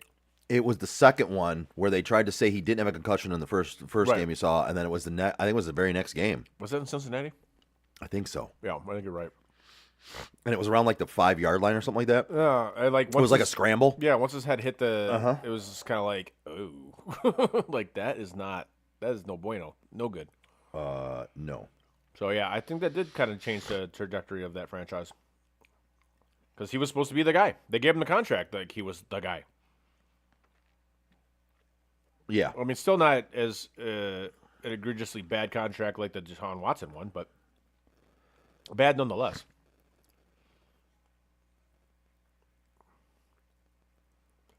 Who are the Finns picking here? I think they'd go trenches too. I'm kind of with you on this. I think it'd be smart to go trenches here. Yes. It's almost like when in doubt. Yeah, they took Caden Proctor. Okay. I mean, yeah, he wasn't one I threw out there, but he was one that we talked about earlier where they were rumored that Detroit was going to trade up for him. Yep. And that's what I find so funny right now is Detroit hasn't come up at all. And I'm telling you, there was a lot of sources. There were a lot of sources saying They were going to trade up. that they were going to trade up. No. Like a lot. Okay. So we got the Rams up next. Yes. So imagine, see, that's, and this is what makes me more pissed off about Brandon Beane not trading for Jalen Waddle. Is because the Rams obviously, they traded basically all their draft capital to win a Super Bowl, right? Mm-hmm. And so basically, the years that they didn't have that much draft capital, they were still solid, right? Well, they were able to make the best out of their draft picks they did have Right. in the later rounds. Right. Because they have a really brilliant GM. Right. But now they just made it to the NFC Championship game this past season. Yep. And they're drafting 13th, so they're going to get a quality player. Mm-hmm. This is why it pisses me off that Brandon Beane didn't make that trade because, hey, dumb fuck, it can be done. Uh-huh. But that just tells me that you don't have faith in yourself and your couldn't agree scouting more. department. I could not agree more. But I'm so glad they fucking decided to promote you. Kind of like what's going to go on here in Detroit. Oh, did you see that press conference today? No. The Eisman one? No. Yikes. Bad? Dude, like when you say we need better players, like that was one of his comments. Yeah, no shit. But isn't that your Isn't job? that your job? Isn't that your job? When you had the opportunity to get better players and you didn't? Oh my God, man! I saw that. I'm like, oh, good Lord. Like, I can't believe that's a quote. oh, yeah, big time. We need better players. Yeah, that's all on you, bro. There's nobody to blame for that but you. That's what they pay you for, dude. I thought it was fake at first when I first saw it. And I Yeah. saw it like a couple more places. I'm like, oh, good Lord. He actually did say that. Raylan just sent me a picture a little bit ago. I missed it. She's got her bluey jammies on. Nice. So I think she's big smile. I think she's showing me she's actually listening to me and not going to try to stay up all night listening to Dad. I'll talk about something she doesn't like. Oh, yeah. I love you, Ray. Because you got school in the morning, right? She does, yes. I do not have work other than tonight when I get home. But Right. yeah, I'm taking tomorrow off unless something like this happens tomorrow too, and then I'll have to hop in again. I feel like that is going to be the case because that seems to happen to you.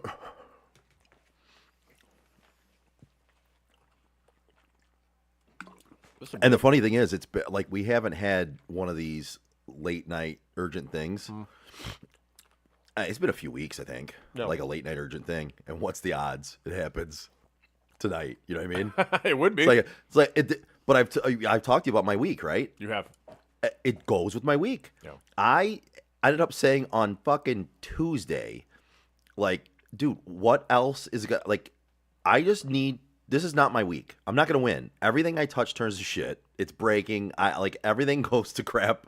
I need it to be next week already because it's been a rough week. Yeah, weeks like that are not ideal. Hurt my back, falling, and those aren't the same thing, by the way. I hurt my back first doing other things, Then fell. and then fell. I mean, you'd think with so much walking experience that wouldn't happen. Yeah, you would think. You would think. I've got 47 years of walking experience. Well, no, that would mean I started walking at birth. I've got 46 years of walking. I think I started walking around one. Yeah. Ish. You'd think I'd be good at it by now, You would think. but apparently I'm good at it on level ground, kind of. Yeah. Walking downstairs, pretty good. Walking upstairs, really bad. I have lost all ability to walk upstairs. All right. The players of which NFL draft class have thrown the most interceptions? Ooh.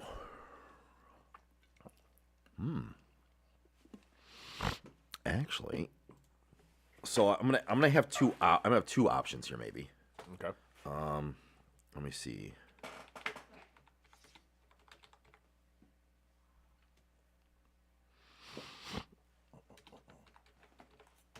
All right, so.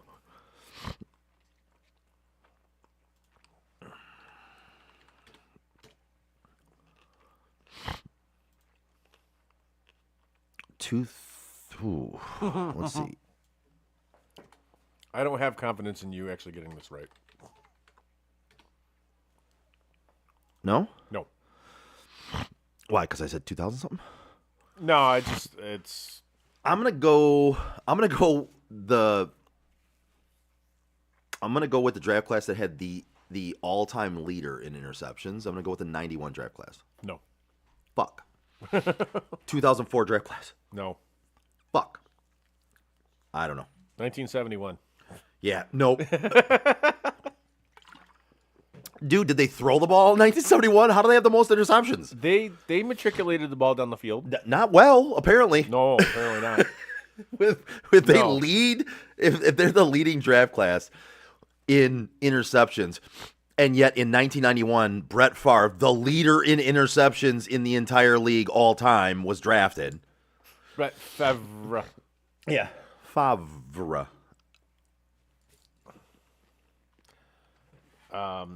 Which players of which NFL draft class have caught the most interceptions on defense? Most interceptions on defense. Yep. How else would you get an interception? But, let me see.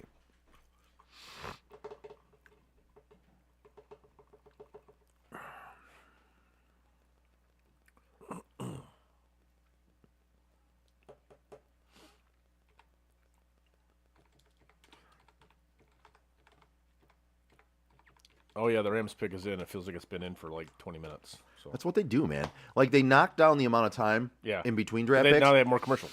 but they don't really knock it down because they're still waiting the fucking 15 minutes they used to wait. No. Oh, but we knocked down the pick time. No, you really didn't. You kind of didn't. Yeah, you kind of didn't. All right, so I am going to say, Yeah. who are they saying they're going with? Oh, I have no idea. Oh.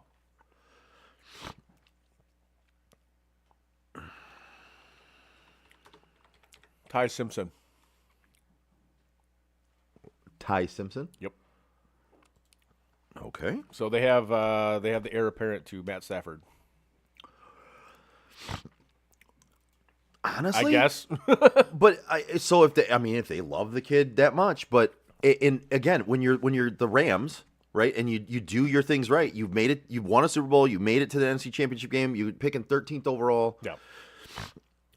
What does it hurt if you really love the guy that much? Matt Stafford has 2 years left at most, probably. Dude, it would not be surprising to me If he retired this year. No, I agree. Wouldn't surprise me in the least.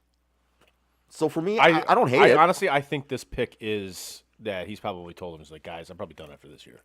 Probably. Like, even going into last year, you saw how like his body was all fucked up going into this past season. Dude, there was so much talk about his back to start off preseason that Yeah. there were people predicting he wasn't going to play at all. Right. And then obviously, he won the MVP this year, which is actually, looking back on that, is incredibly impressive that he won the MVP this year, considering there was a chance he wasn't going to play at all. Yeah. So actually props to him on that. Yeah. But I think this is going to be his Swan song? I do. Yeah. I think this is it. This season's going to be it for him. I really do. And I don't think he's the type of guy that's going to like announce it, say, "Oh, I'm done after this year," blah blah blah, all that bullshit. By the way, the interception leader draft class, I'm gonna go with the 87. Close, but no. Damn. Okay. 83. 83. Let me see that one. Yeah, I went with the Rod Woodson draft class. that was my player I locked onto. I was like, I think it's probably his draft class. Solid one to go with. That guy was all right Yeah. What year did you say? until Barry Sanders broke his fucking leg. Yeah. Which draft class you say? 1983. Oh, same draft class as the quarterback one.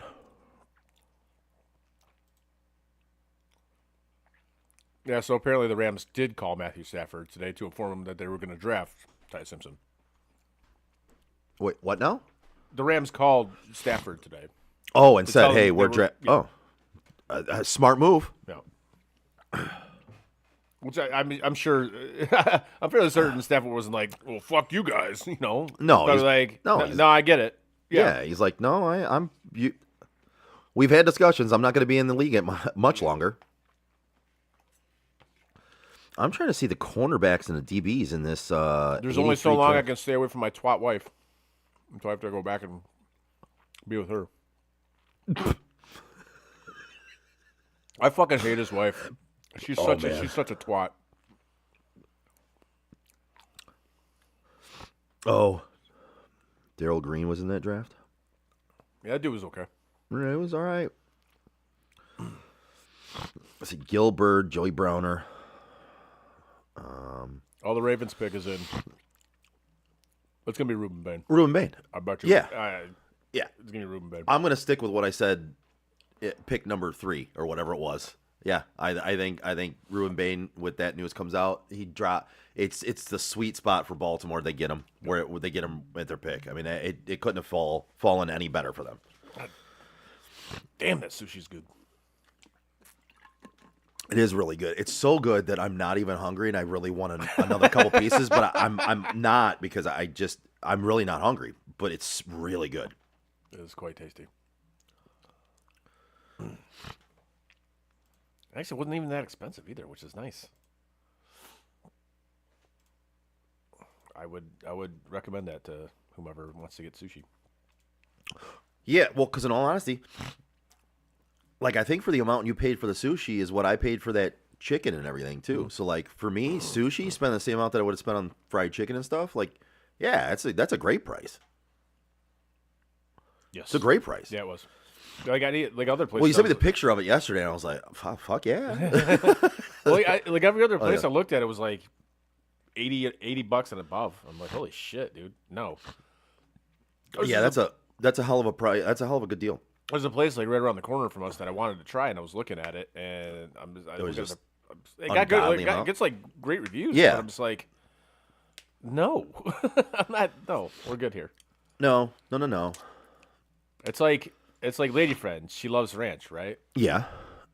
We may have talked about this, but she loves ranch dressing. But there's a certain ranch dressing that she likes, and it's $7 for a bottle of it. Oh, at Jets. No, at No, Kroger. at Oh, see, I don't like many grocery store ranches. I can't do it. It's Lighthouse Ranch. That's what Oh, it's called. okay. That's the closest one you're gonna get to Restaurant Ranch. Right. Yes, that and Marzetti's. Yes, Marzetti. Same thing. Marzetti's was like $6, Yep. but the Lighthouse was $7. Yep. And I'm like, no, I refuse to pay $7 for ranch dressing. You can get a squeeze bottle at Jets Yeah. of their ranch for Right. $5, I believe. Yeah. And they have Wow, they didn't go Ruben Bain. really. No. I don't know how to pronounce this dude's name, so I'm Oh, just they gonna- went with the guard out of what, Penn State? Yep. Okay. Yeah. Yeah. Olavega Lone. Yep. Lone, whatever. Yep. Yeah, that guy. A lot of Simone guys getting drafted now, like a ton of them. They're usually they're all. Are they all cousins with Roman Reigns? I think they might be, and they're all usually bigger guys. Yeah, they are. And they're offensive or defensive linemen most of the time. You know, have you noticed that? I have noticed that, And they're really fucking good. and they're really fucking like good. really good. Yeah, like really good. But anyways, yeah, back to the ranch thing. Like, 'cause I had to run there for something, and she's like, "Yeah, grab me some ranch." I'm like, "Okay." I'm like, "Lighthouse." She goes, "Yeah, okay." So I walked to over where it is, and I saw the $6.99. I'm like, "No, absolutely not." Like that's like a $5 milkshake. I gotta see what a $5 milkshake tastes like, you know? I just want to see what a $5 milkshake tastes like. Yeah, like Well, these days, it doesn't. Get me wrong, I like that ranch. It's good. Yeah. but I cannot justify Well, $7 for a bottle of ranch. no, It's but crazy. here's the thing. If it came down to where it was ranch from the grocery store or nothing, Yeah. I'd do it. But I'm with you, man. I don't even really do grocery store ranch at all.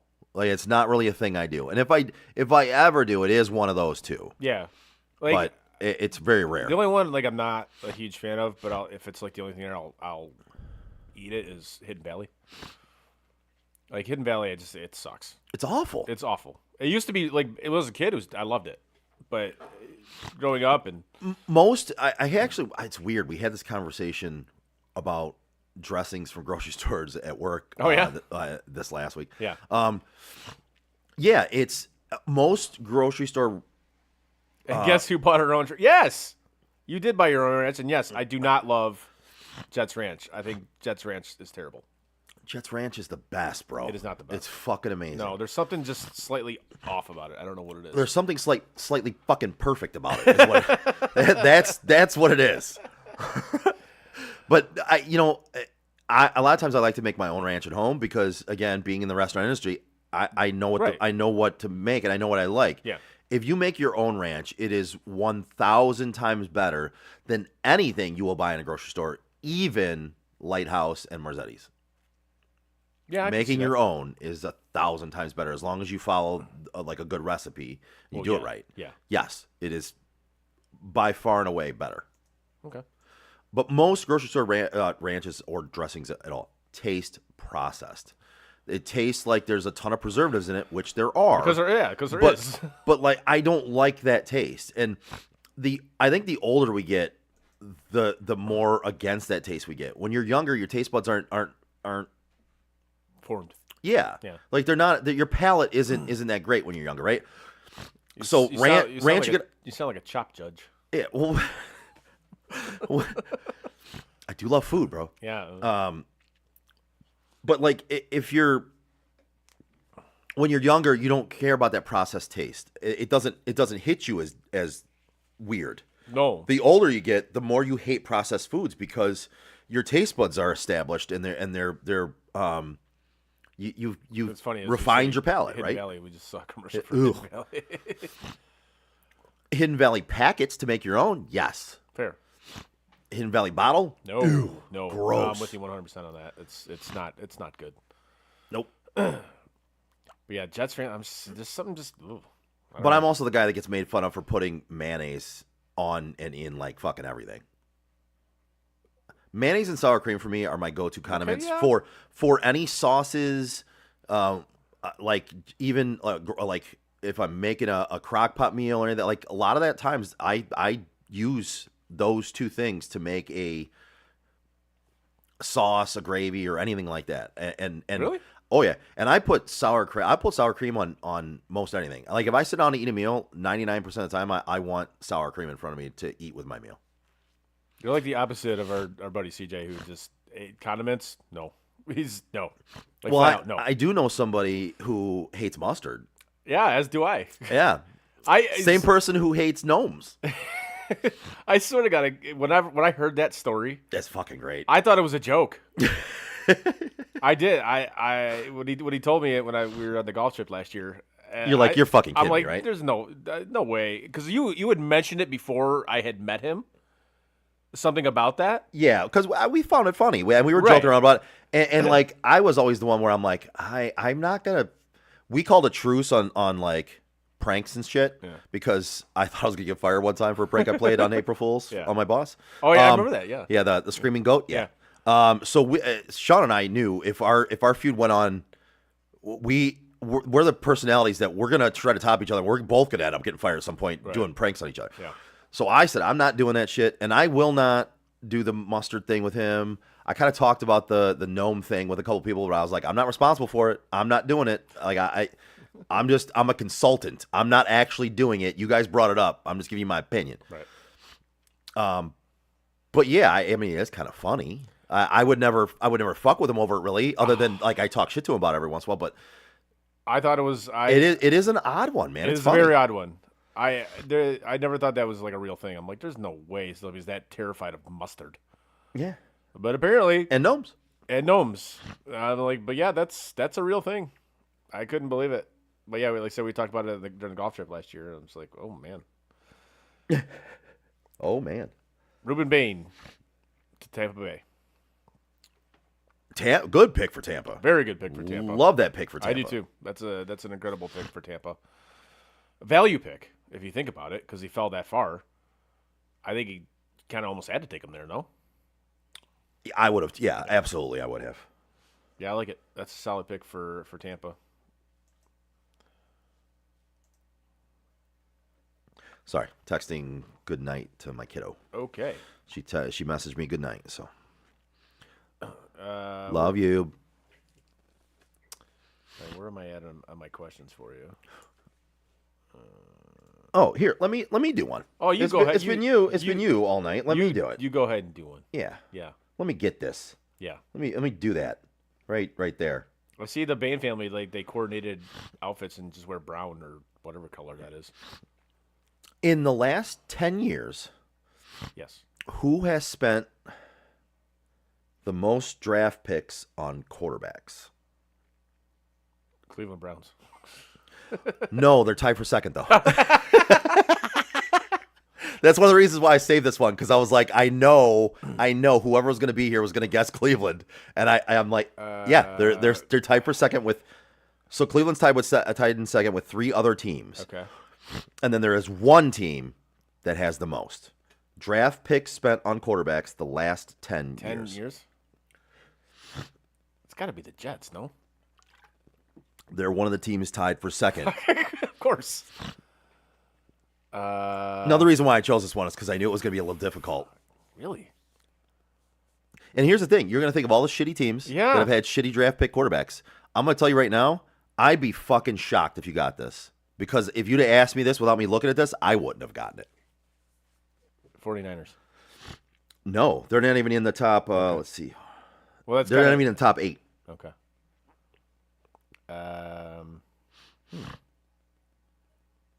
I don't know who. New England. No shit. Yep. All right. Yeah, okay. Says here, it says here they drafted 7 quarterbacks in the last 10 years, last 10 drafts. It's a lot. Yep. The Jets are at 6. Yeah. Along with the Browns, which we discussed. Of course. Do you want to try to guess one or two of these other 2 teams? There's 2 teams left that are tied for Oh, really? with 6 quarterbacks drafted in the last 10 years. Shit. Carolina Panthers. No, but a team along those lines. Jacksonville Jaguars. No, but it's maybe not the team along those lines that you think of. Yeah. For me, I always put these 2 teams together, and I don't know why. I associate them together as like in the same grouping of like you're just not ever going to be really that good. Arizona Cardinals. Well, Tennessee Titans. That was going to be my next one. It really was. Yep. Damn it. And then there's one more team there. If you want to try to guess it, you can. If not, I'll give it to you. That was good to me. The New Orleans Saints. Okay. But And according to what they're doing right now, they feel like they got their guy last year. They got Tyler Shamwow, man. Yep. Taylor. Tyler Shamwow. Taylor. All right, so the Jets pick is in, so we have to wait another 20 minutes for them to actually reveal who the pick is. Who do you Let's think see. they're going with? Who's Yeah, let me look here. what individual are they going to ruin tonight? So they Besides already. the one they already did. So I was gonna say. So they already drafted. Who did they draft at first? I'm sorry, I don't have that pulled up. Oh, good lord, I don't fucking know. Okay, well, never mind.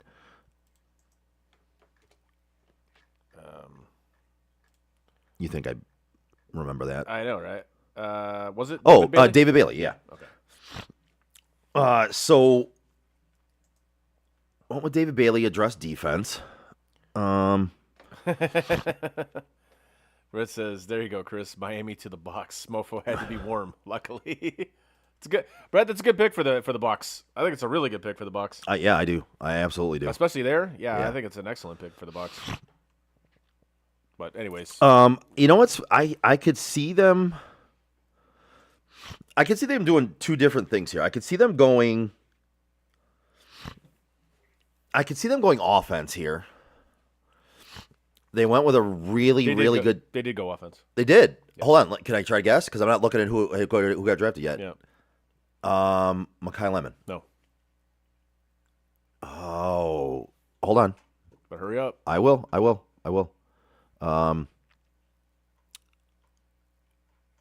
Was it Tyson? No, Jordan Tyson? No. Okay.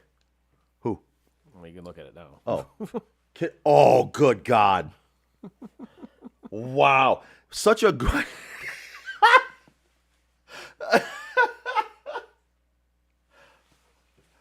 Jets are gonna Jets, man.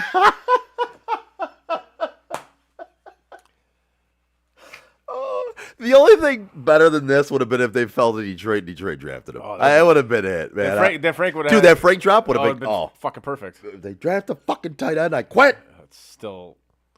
Remember, we got him. We got him on camera, on audio. That he's gonna quit this after the season if certain things play out. You know that, right? Yeah. Okay.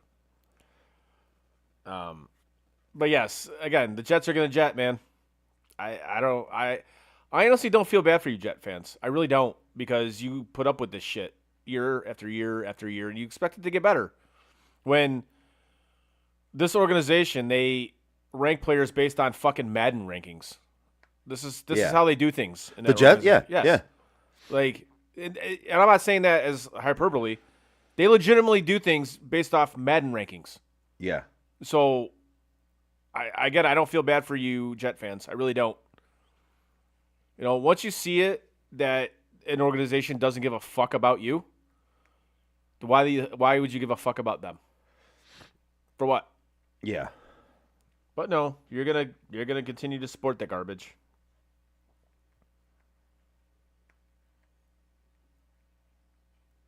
Yeah, I don't know about that pick. I think that's a horrendous pick. There's so many better ways you could have used that pick. Yeah. Oh, yeah.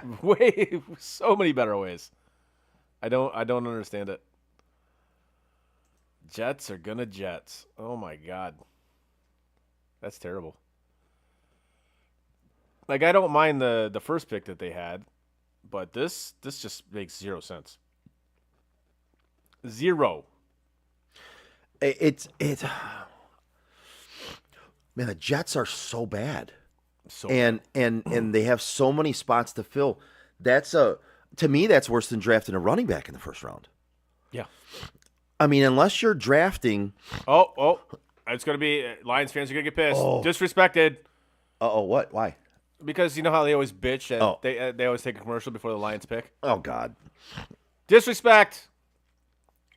NFL vendetta against the Lions. Yeah, to me, taking a tight end early in a draft is worse than taking a running back early in a draft if you're a bad team. Unless it's a guy like Tony Gonzalez, Antonio Gates, but you can't guarantee you're getting that there, right? I mean, yeah, we've had some really good ones drafted over the last few years. There's some really good tight ends that have been coming out of the drafts recently, right? And Pettigrew. Well, that's not recently, but I know. what, Eric Ebron? Eric. Oh yeah, that was the best one ever. But That was the greatest. yeah, man, I don't like drafting a tight end No. that early. I can't say never, but again, for me, When did Bowers go? Bowers went to the Raiders. No, I know he went to the Raiders, but what pick? I think it was it 8? I think you're right about that. I think it was 8. I think it was. I think it was. I almost positive it Hold was on. top 10. I will stat girl it right now. You stack girl it.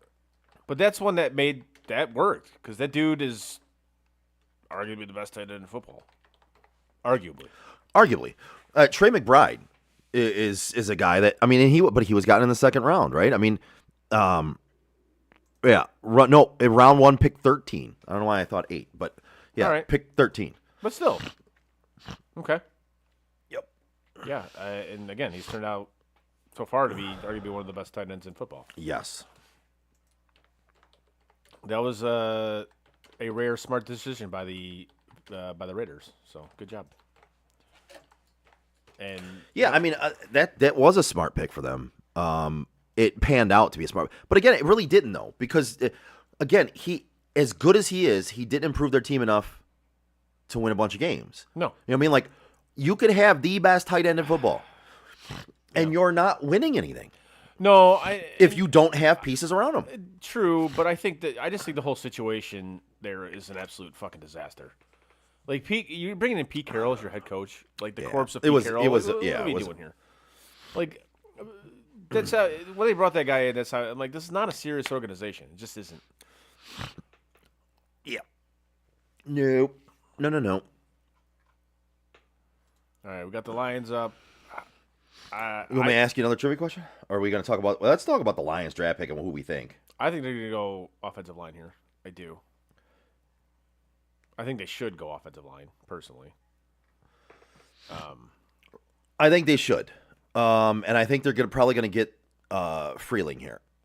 Yeah, is what I would say, and honestly, he was mocked to go to Detroit at this spot in a lot of mock drafts. I would say that, and I think Lions fans would be happy about that.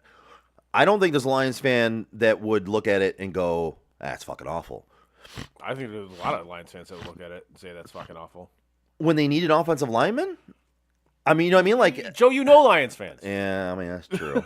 But right now, Lions fans are These are not rational thinking people. they're not. But right now, what they are is, I believe in Brad Holmes. And who's this dork on stage with Roger Goodell? I don't know. Watch, he's some kid who has cancer. Oh, it is, dude. Bro, I fucking knew it. Why did they bring the guy that got into it with DK last year? Why did they bring him on stage? That's exactly what they should have. Dude, that would have been fucking that would have been priceless. amazing. So whatever happened to that guy? That guy fell off planet Earth too. That was a whole big thing, and then nothing. Yeah, because I'm fairly certain people looked at him and the judge, and like any judges they tried to go to, and it was like, dude, no, get out of here, fucking loser. So this is his Make-A-Wish as he wants to make a draft pick, which I think that's pretty fucking cool. All right, good for you, man. Yeah, that's pretty dope. I like that. He gets to make a pick. Hey, you're backpedaling right now, man. Just go with it. Call him a dork again. No, I think it's cool though. That's pretty awesome. How many people can say they've been able to do that? Right. Class act. On the Detroit Lions part. Blake Miller. Wow. Okay. I mean, they went offensive line. Yes, they did. I don't know where that guy was mocked to go at, but Yeah. is that a reach? Do your digging. Is that a reach? Yeah. Give me 1 second here, Yeah. and I'll look. I'm gonna see kind of where he was at in the. Blake Miller. I mean, he was projected to go in the first in. Let's see. I'm looking at 1, 2, 3. Yeah, so he's projected to go in the first. It could be a little bit of a reach with Freeling there, but Yeah. This has Philadelphia taking him at 23. yeah, he's been mocked there. I think he's even been mocked to Cleveland at 24. Okay. Let's see where else he was mocked at. He was mocked to Pittsburgh Yeah. in a couple. So I mean, yeah, he's a first round talent. I don't think it's a. I don't know if it's a reach. I would say I would have went with Freeling over him. I might have even went with I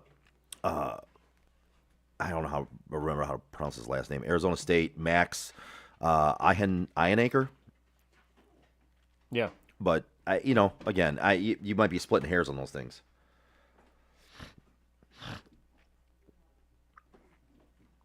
Vikings on the clock. They took Caleb Banks. Who? Caleb Banks. Caleb Banks. Okay. Yes. Oh, so I was right about Ruben Bain and his family. They did coordinate outfits. Yeah. Yeah. Really? Yes, they did. Yeah, that's awesome. I'm like, did they coordinate? Yes, they did, apparently. Okay. See, that's what I like. That pick was fast. It was like, in, go. Yeah. I like it. That's the way it should be. All right, so next up we got Carolina. Yeah. What does Carolina do here? Did they go defense? I don't know. Who's that now? Carolina, Carolina. because they're on the clock.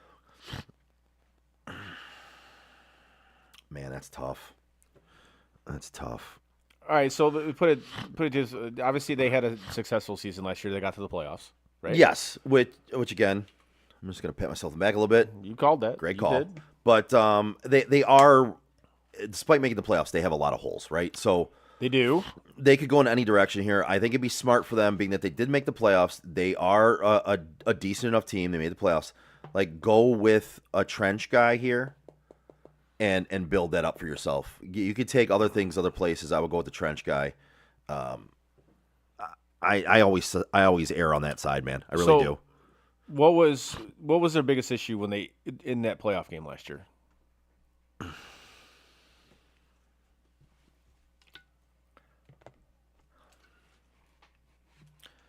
Probably their offense. Yeah, Yeah. they didn't have any. They really didn't have a playmaker. They didn't. They do have. And the Rams didn't play that well. No, but Carolina does have a playmaker that was really good last year. Tedero McMillan, again, another guy before the draft last year. Yeah. Loved him. He is a number one. With another year camp under his belt and not second year in, I think they're going to expect him to take that step and truly be their number one. So I don't know if they're going to go that route and say that they just don't have playmakers. Mm-hmm. But it doesn't mean they might not address even going the opposite side of Ted and trying to help in that way. So I don't disagree that could be a place they go. This has them taking Caden McDonald, Okay. defensive tackle out of Ohio State. Okay. All right. Yeah, I don't hate it. Yeah. I would say even See you, Britt. see ya. Britt. See you.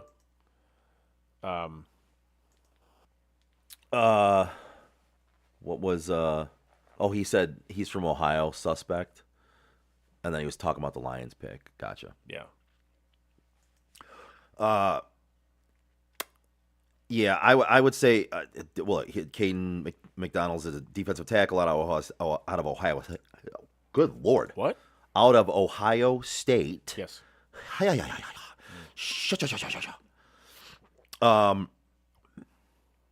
could also see them going somewhere else on defense, like an edge. Guy like Akeem Mesidor.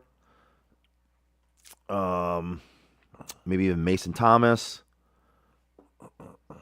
Keldrick Folk, or again, a couple of those offensive tackles we talked about. We have a trade as well. Oh. This is Eagles and Cowboys have traded. The Eagles are taking the 20th pick. Dallas receives 23, 114, and 137. Okay. I mean, it's rare that you see trades like that within. But draft is different. It's not players. Yeah. So say that again. The Eagles are trading with the Cowboys. Okay. Eagles are getting the 20th pick. Dallas gets the 23rd, 114th, and 137th. So they're getting back picks that they gave up to move up one spot to draft Caleb Downs. Kind of seems that way. Yes. Yeah. Yeah. But this has been the trend the whole night. Like whenever these trades have been made, it's always been for 3. Yep. And there's a whole chart that they go off of. There's a chart every year that they go off of for value for draft picks. Of course there is. It's one of those.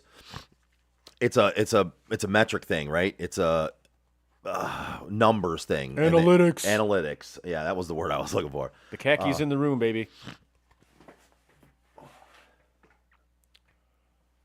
The khakis say, "Do this." Hey, the guy with the pocket protector says we need to do this on the football field. Yes. Okay. Oh shit. What? And Dallas is also getting a 2027 7th round pick. All right. Who is this selection to Carolina? Monroe Freeling. There you go. There it is. Like I said, one of the tackles was another option, and they went with Monroe Freeling. I think that's a solid option. Again, we always talk about these quarterbacks, especially young ones. Protect them. You want to keep them upright. Yep. I think it's. Listen, it's your biggest investment. Why wouldn't you want to protect it? Yes. Right? I mean, and to me, that means your biggest investments need to be the offensive line, with your quarterback being your biggest investment of your prized diamond. Well, not only do you want to keep him upright, but you want to make sure he has time to throw the fucking football. Absolutely. Absolutely. You don't want him running for his life, getting the yips. You don't want him getting hit constantly, like Joe Burrow has, and like C.J. Stroud has, and. Yeah, I think it's a solid. Again, when in doubt, man, just go in the trenches, dude. That's it. Yeah. The only way I wouldn't do that is if just the value in a different area was so exponentially greater. You know what I mean? Like if I had him so much higher on my board than what was left at the trenches areas, then I would. But no, for me, I've said it several times. I'll keep saying it. I always err on that side. And go, listen, take these guys. I know they're not trenches. the sexiest picks in the world. They're not. But that's the whole thing. Back when I was younger, I used to not care about the offense. Like I wanted to see all the skill guys, right? Yep. And now it's funny as I've gotten older, my interest in the draft has grown, but it's actually grown in like the way I look at draft picks, and I do get kind of pumped about the trench guys, the defensive linemen, the offensive linemen. Mekhi Lemon. Oh shit! AJ Brown's gone. Yep. AJ Brown's gone. So if you needed any more word that AJ Brown will be traded to Mike Vrabel and Diana Rossini. What do you think about that whole situation? It's fucking stupid. They're morons at this point. Well, yes. But first of all, you're two very famous people. Yeah. You're having affairs on your spouses. Yep. And you don't even try to not go out in public where you can get pictures taken of you. Right. And then you concoct this plan to just deny, and say other people were there, say it was. I mean, there's all kinds of. They said all kinds of things about why it was silly, and it was dumb, and there was plenty of other people there, and it was planned, and it wasn't like they were just there together. It's the dumbest shit in the world, dude. Like, and then it's not bad enough that now, and I like Mike Vrabel, but they look like morons right now. Oh yeah, especially after announcing you're going to be here at your team's facility and be drafting the first 2 rounds. Yep. But on Saturday, you're not going to be there for those draft picks because you're going to counseling. Counseling. Oh, I'm so glad you could force it in on picks 3 through 7. I know, right? You know what I mean? Like, dude, if you're going to go to counseling, if you're going to say that and you're going to try to do that at this point because you realize you fucked up and everything else you did in this whole scenario, at least have the conversation with all your people and say, I'm taking this seriously. I'm not even going to be at the draft this year. I'm not going to be at any of it. Everybody knows my opinions. I need to seek counseling. So I just will not be there and I will be doing this. But again, the fact that you're going to go seek counseling on the Saturday of the week of the draft, this has been going on for several weeks now. Why didn't you already say you were going to counseling and go? Yeah. No, why did you wait till day 3 of the fucking draft to do it? Like, you planned it that way? I guess so. It looks stupid. It looks like you're saying counseling means more to you than the draft, but in reality, it's saying counseling means more to me than picks rounds 3 through 7. Counseling doesn't matter to me in this whole scenario if it's picks 1 and 2 because those are more. It can wait. It can wait. Yeah. It can wait. Now I've shared my big opinion about it. What's yours? Oh, I just think it's absurd, and this is just a narrative. In just sports media that, female reporters. Dude, it's a thing. It sucks for them because it's another black mark on female reporters. Yep, it is. Yep. Well, how did you feel about the one reporter that called her out and basically said, "We know what you've been doing all the whole time"? I loved it. Yeah, I absolutely fucking loved it, and I think it's ridiculous that she got fired. I do too. And here's the thing: I don't think it's as egregious as some things you can say and get fired for. No, because we know you can get fired for things that you say on social media or things like that. But apparently, the chick that came out and said it, she has some bodies in the closet. Yeah. No, so she's She definitely has. I mean, like, you're kind of like the pot calling the kettle black here, Right, and she did come out and say that was, and that's But I don't think she should have been fired over it, and I think the truth is sorely needed a lot in life these days, and anybody who's willing to go out and speak the truth, I will defend that. I'm not saying your truth, but I'm not saying speak your truth, right? Because we know that speak the actual truth, and I'm all for it. But therein lies the issue that we have now is what nobody knows what the actual truth is anymore. They believe the actual truth is what they want to believe, what they want to hear. You know why though? It's the social media thing, man. Yeah. Because you're in a vortex of again, analytics and algorithms of things that you like, things you spend more time watching, things that you pause over when you're scrolling on Facebook or Twitter or Instagram. Right. All that information is kept.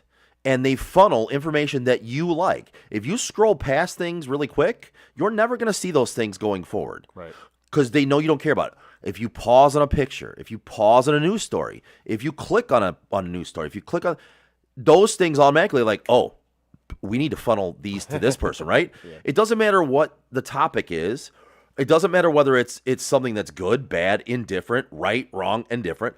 Doesn't matter. Those are the things you're stopping on. Those are the things you care about. You're going to be funneled all that information, and none of the other information that you don't care about and you don't agree with, that ain't coming to you. So you're in your own little microcosm of, yes, we all agree on the same thing. No, motherfucker, you guys with that algorithm all agree on the same thing. Right. There's 800 other fucking groups out there that are seeing portions of what they like. You just find your echo chamber and you just go to that. That's all you do. That's what it is. Yeah. And the echo chamber is created by these social media sites now, by the algorithms. Yep. So then you end up getting caught up in these vortexes of your thoughts and people echoing the same thing you say. Yes. Unfortunately. Yeah, this is a great conversation for the draft, but you know, I know that's what it whatever. is. But yeah, it's that going back to the Vrabel and Diana Rossini thing. I think one. Should she have been fired for it or resigned or whatever happened? Yeah, I kind of think so. No, and that's where I do agree with that one because to me, you're putting your integrity. You lost all credibility now. Yes. All of it. Yes. Like anything that comes out of your mouth from this point forward is tainted. Yes. Everything. And what I do find funny is that she named one of her kids Michael. Well, like while she was having an affair with him. Because this has been going on for like 6 years. Oh my God. I didn't hear that part of Yeah, it. it's just been going on for like 6 years. Oh shit! So I was like, I saw his tweet today. They gotta get Maury out there and get a DNA test on that kid. See if it's Vrabel's. like if I'm her husband, oh my God, like you got to get out of there, man. And flat out bury her. Like, do any and everything you can to just take whatever you possibly can from her. Because she's embarrassed the fuck out of you publicly. Like, you look like an absolute useless waste of space now. And it sucks for that guy. But then again, if you didn't see it coming, Yeah. then you're kind of an idiot. You know? Yes. Well, here's the thing. I think a lot of people who get cheated on do know it in the back of their mind. Yeah. They just don't want to bring it up, and they don't try to find out the real truth, but they have the suspicion. Yeah. And I think it's more of like you just don't want to know. Like you think it's happening, Yeah. and you're like, but I don't want to know truly. I don't want the proof, right? Yeah. I'd rather just suspect it and try to live this life and just be happy in my little area that I'm happy with, right? And not. And it's weird. Some people in those situations don't care. They're like, it doesn't bother them as much. For me, cheating's a fucking no. That's a no go, man. Like that I don't care who you are. You could be Halle Berry. Still not. It's not going back. No, Right.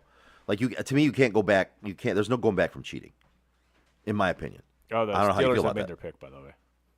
Steelers made the picks. Ian Ackerman? Max Einanker. Sure. Yes. Yeah. I mean, you got to have somebody to protect the corpse of Aaron Rodgers. So You got to have somebody to protect the quarterback that you don't have on your roster yet. like, I don't think that guy. Do you see him coming back? Aaron? Yes. Yes. Really? I do. Yeah, I do. Even playing for Mike McCarthy? Yes. Really? Yep. Yep. I said it at the end of last season. I didn't see him coming back. I don't think he's going to. Okay. Like I can't say you're wrong for thinking that. I just don't see it. I think he's done, and I think he knows he's done.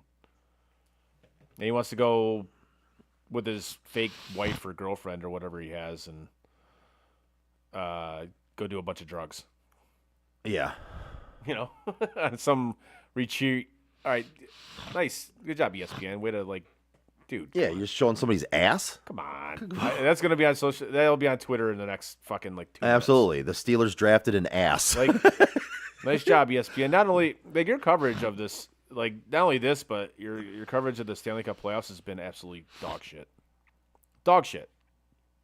I don't know what you guys got going on with the sound during these games, and you just basically take the sound out of it, like the crowd noise. Well, there's no. Yeah, I have noticed that it's been very really bad. It's been very silent. Very bad. Very, very bad. And they're taking it out of it. It's not the fact that the crowd, you can't hear the crowd. They're dumbing it down. Oh, they are absolutely dumbing this so you can hear the announcers, which they have a few good ones. Like Bobby Schusen, good. Really good. Sean McDonough, good. John Buccigross, awful. And he used to be good, too. He's fucking terrible. Yeah, he used to be good, and I don't know what happened to him. He's a pompous ass. That's what happened to him. He's a okay. fucking arrogant fuck. Gotcha. He's one of those guys that the fame went to his head, huh? Oh, yeah, big time. Yeah. He said something on Twitter. This was a while ago. He said something on Twitter. Like, he kept pronouncing a dude's name wrong. Okay. The guy played for the Blackhawks. And he's like, I never pronounce names wrong. I'm like, dude, you did it the entire fucking night, you pompous ass. I never pronounce names wrong. Dude, just own it, man. You fucked up. Own it. But yeah, that guy fucking sucks. Yeah. Yeah. Yeah. But yeah, just like I said, just with the sound and stuff like that. Even the games they've had in Carolina, they had this like weird buzzing noise around it. It's weird. It cuts like in and out. It's strange. That's weird. Oh, all right. So, Chargers. who are they picking? Running back? Let's see. Chargers pick is in. I think they're gonna go like trenches here. I don't disagree with you, and I think it could be. That's hard. That's hardball, baby. Yeah, I think it could be. Man, who could it be? I don't know. It could be R. Mason Thomas out of Oklahoma, edge. Who? Could be Akeem Mazador. There's quite a few mocks that have him going there. Yeah. But both those are edges. So it is Which Akeem Mesidor. fucking there you go. Okay. Akeem. The more years we do these watch-alongs, the better we get at predicting some of these picks. Yeah. Well, you more than anything, but I'm just along for the ride. Yeah, I mean we don't ever get like that big. I mean, it's the percentage is still not. You're never gonna be one draft pick getting thrown in there all of a sudden throws everything off, and then the Right. whole thing's fucked up. It is, so. yes. So we got Dallas on the clock, and then your Brownies are up next. Or after that, who are the Cowboys going after with their second pick in the first round?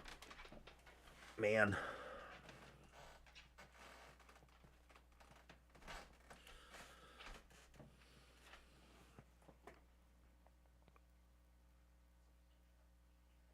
You have no idea, do you? No, I'm trying to see here, man. I don't know. Like I said before, though, like Jerry Jones is a hard one to read, bro. Jera Jones. There's plenty of other GMs and owners and teams that are better. Yeah. You're able to get a better read on him, right? Jerry could do anything. I mean, you never fucking know. No. I mean, that's real. That's funny. The Dallas Cowboys.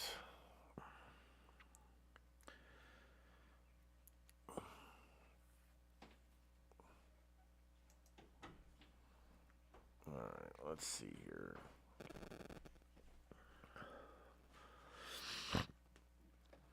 Which players of which NFL draft class have produced the most sacks on defense? Say that again. Which NFL draft class has produced the most sacks on defense? Ooh. Hold on.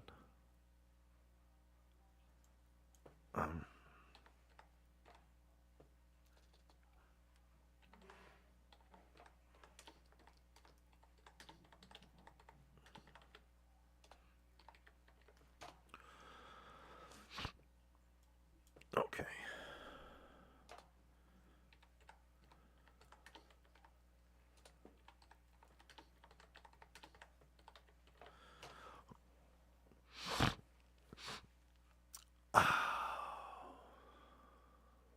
1985. No. 84. Nope. 80 something. No. 90 something. No. 2000 something. Yes. Really? Yes. Okay. Well, that narrows it down. Let me try to get this then. Okay.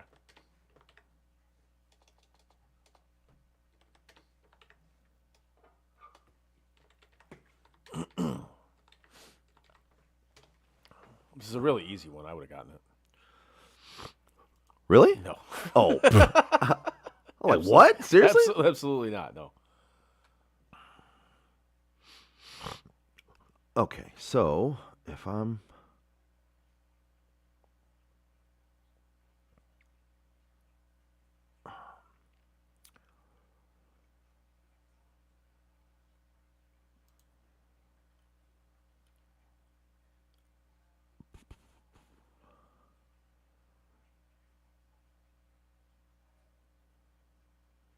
man, let me.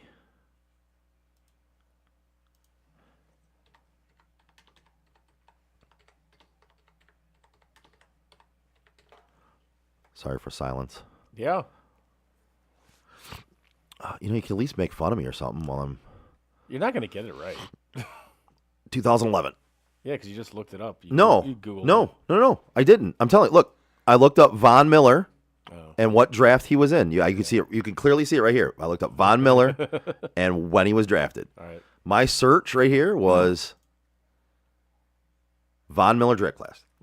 Okay.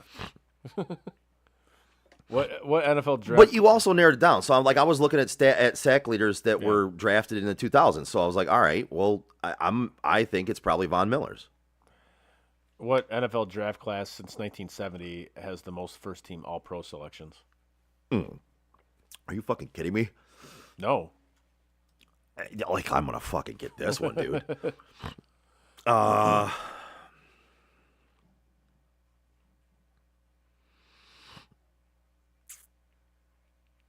Can you give me a fucking decade, maybe? Can you give me a decade to narrow it down to? Not this one. Motherfucker. All right, say the stat again for me. What NFL draft class since 1970 has the most first-team All-Pro selections? 83. No. 85. Nope. 70. Yes. I give up. 96. Okay. Dallas' selection. Who are they picking? Malachi Lawrence. Edge rusher? Okay. That seems to be the popular choice. A lot of these drafts is edge rusher. Yeah. Well, the edge position has definitely grown. Yeah. As far as need and importance to have that. I would concur with this. That makes sense because those guys could typically get to the quarterback. Well, and even if they're not, they're at least getting pressure. Yeah. Even if they don't fully get there, they're at least getting the pressure on them, right? To cause an errant throw, to cause a rushed pass. Yep.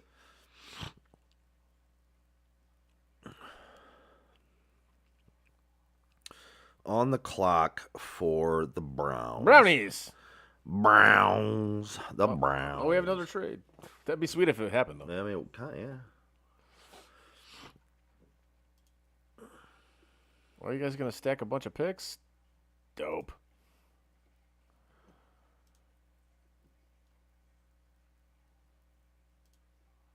Oh, Let me try to see who I think the Brownies are going to take here.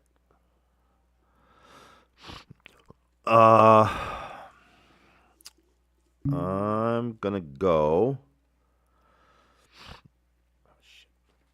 Are they going? Don't tell me they're going. Are they going wide receiver?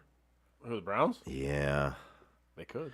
As much as I like other players out there better, but I'm just trying to think how the Browns would think, which is hard to do. It's not an easy. Why would you want to do that? You want to try to think like them, so or you're trying to guess what they're doing. But if it was me, I would draft again. I would draft defense. Maybe Jermon McCoy, cornerback out of Tennessee. Maybe there's a couple safeties. There's out there. There's Emmanuel McNeil Warren, Dylan Theinman. You get Avian Terrell, another corner. But I'm also looking at guys like Denzel Boston. Can they get Vontae Mack? Yeah, over anything. What about Bo Callahan?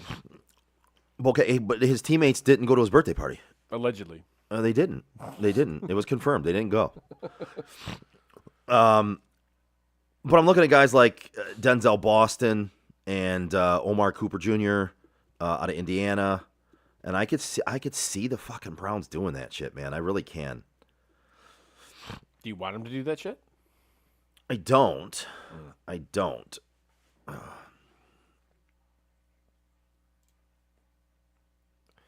I'm curious to see what the Brownies are going to do here. Samesies. They could also go D-line and give Myles Garrett some help and go a guy out of their home state, Cade McDaniel. They could theoretically do that. McDonald. Yes. I'm sorry, McDonald, not McDaniel. Yes, McDonald. they could do that. I don't think they're going to. I don't either. I would like to see that. I have a feeling guess, they're going to but make some. Again, they're going to make a pick where you're just like, I don't doubt it. the odds are ever in our favor for that. yeah. Oh, this is the movie Clayface. If you're The looking at that all weird because it's weird, it is. Okay. It's a was it DC or Marvel movie? It's it's DC. Okay. Clayface. No. Yeah, I'm it's- good. I'm all set on that. It's like a horror superhero thing. Lady friend might like it. She likes those type of movies. I mean, I'll end up seeing it, but it doesn't. I'm not necessarily a big, huge horror movie fan, and not because like I don't like being scared or anything like that. Yeah. Like I'm definitely afraid of heights, but I will go up to the highest buildings. I will ride the tallest roller coasters. Right. I enjoy being scared, so it's not about that.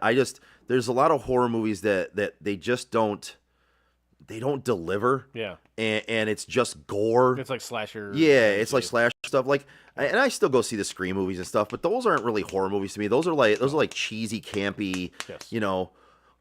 But yeah, I like the Insidious movies, the ones about the what the doll, whatever the fucking Annabelle or whatever that is, or No idea. like the haunting ones. They just don't appeal to me. Okay.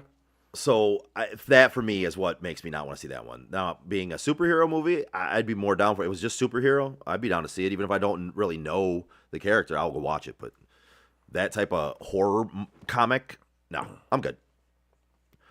I'm not gonna see it at the movie theater. Let's tell you that. So I just saw a commercial, like a Heinz ketchup commercial.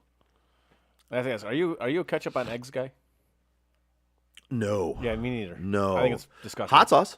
Yes, yes. I'm with you on the hot sauce. I'll do Cholulas on top of my Sure. on top of my my Yes. eggs, my scrambled eggs, my But fried eggs. Ketchup? No. No. I think that's fucking Are you a gross. ketchup on hash browns person? No. Nope. Which is weird because ketchup, fries and ketchup, delicious, right? Yep. I am every once in a while. I'm not a huge ketchup person at all, though. So Yeah, every neither once in a am I. while, if it strikes me where I want my Yeah. hash browns to be along the sweeter side, I might put it on there. But most of the time, I'm actually a Cholula hot sauce on my hash browns guy too. I can live with that. Like honestly, there's with ketchup, there's like two things I. You fucking knew it. Wrong guy, but I knew it. God, I Wrong love guy, but God, I I knew love your football team. it. Jesus Christ! Don't you have to have a quarterback to throw him the ball? They do, man. They got Shadur. Don't they need a quarterback to throw him the ball? Dude, Shadur's gonna be the truth this year, man. He'll tell you. He's gonna be the truth. God, dude. On that note, I do have to go to the bathroom. Enjoy. I have to go drop a deuce like they just did. I'm kidding. I just have to go pee, but I'll be back. Enjoy. Rooting for you, man. Well, I feel bad you're going to have to carry the airwaves without me, but we've had some silence in here anyway, so it doesn't matter. Don't worry, no one's listening anyway. Don't worry. Nobody's listening anyway. The Lions have already drafted. Nobody that lives locally. No, I know we all got. asleep. I know we got the Bears up next. So, kind of curious to see where the Bears go here, though. According to this mock draft, which is completely fucked up now because of all the trades and whatnot that has happened, this has the Chicago Bears taking R. Mason Thomas, another edge, crazy, from Oklahoma. Now, like we just talked about a little bit before, the edge seems to be like the in vogue position now. And again, I get it. You need a way to somewhat slow down these offenses, and kind of the best way to do that is, get to the quarterback. So they're choosing these a lot of these edge defensive end players that can do that. So it makes a ton of sense. It's like kind of like when we had a run on tight ends forever, or when we had a run on running backs. It's just like the en vogue position now is edge, or as it's commonly known as defensive ends. So you got to do what you got to do to defend against what is a passing league. It just is. But I'm curious to see where the Bears go here. I like what the Bears have become. I'm still not sold on Caleb Williams. I'm not. I think he had a charmed season last year, we'll say. I don't think he is everything that analysts and other people are making him out to be. I'm not saying he's a bad quarterback by any means. I just think he's not where he needs to be. I don't think he's like elite by any means.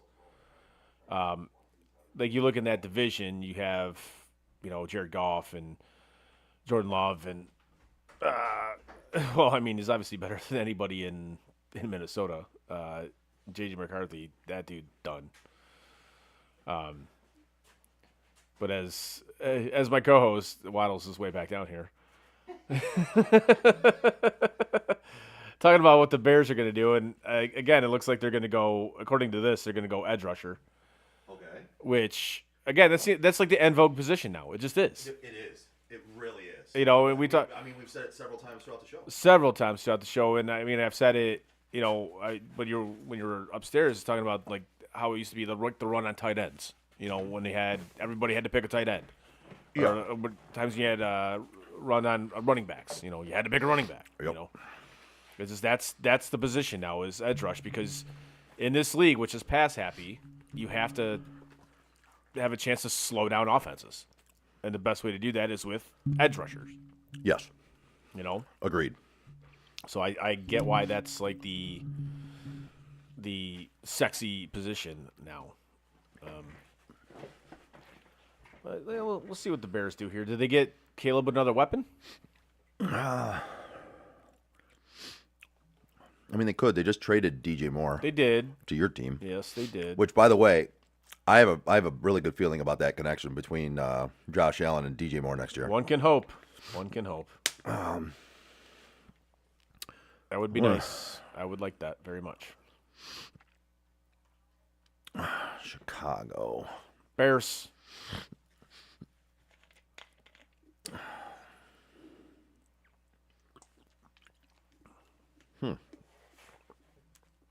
Trying to get a read on where they might want to go here. I think they go defense. You know what? I'm just going to take a guess here. I'm going to go Keldrick Falk. Who? Edge rusher out of Auburn. Okay. Keldrick? Mm-hmm. What a name.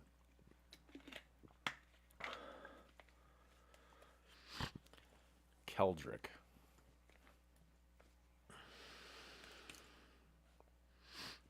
Yeah, Keldrick Falk. Pig is in, but commercials. Oh, okay. We have a trade.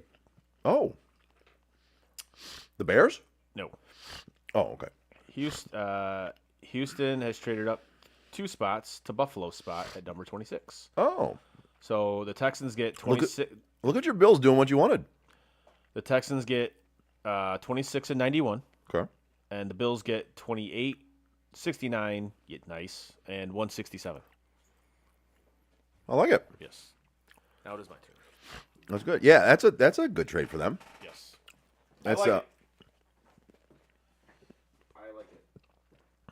Yeah, I mean, for Buffalo, that makes sense to me. I mean, that's we were talking about it. If you're not in the top 15 to 18, stretch it to 20 if you want, then you probably want to trade back. If you were in those positions and you weren't trading up to get into the top 20, 15, whatever you have, then to me, trading backwards in the draft and just getting more picks makes all the sense in the world. All of it. Bears fans going crazy right now. And let's see who the pick is. And you at home right now, since we're a little bit delayed, might have already had it, but it is Dylan Feynman, safety out of Oregon. They went D. And Dylan Feynman out of Oregon, I had mentioned to him a couple picks earlier that he was one of the guys I could see being taken. This is not a reach at this point by any means. He's right in the area right now. I'd say some probably have him as, at this point, would have had him as the highest rated player in the draft still available.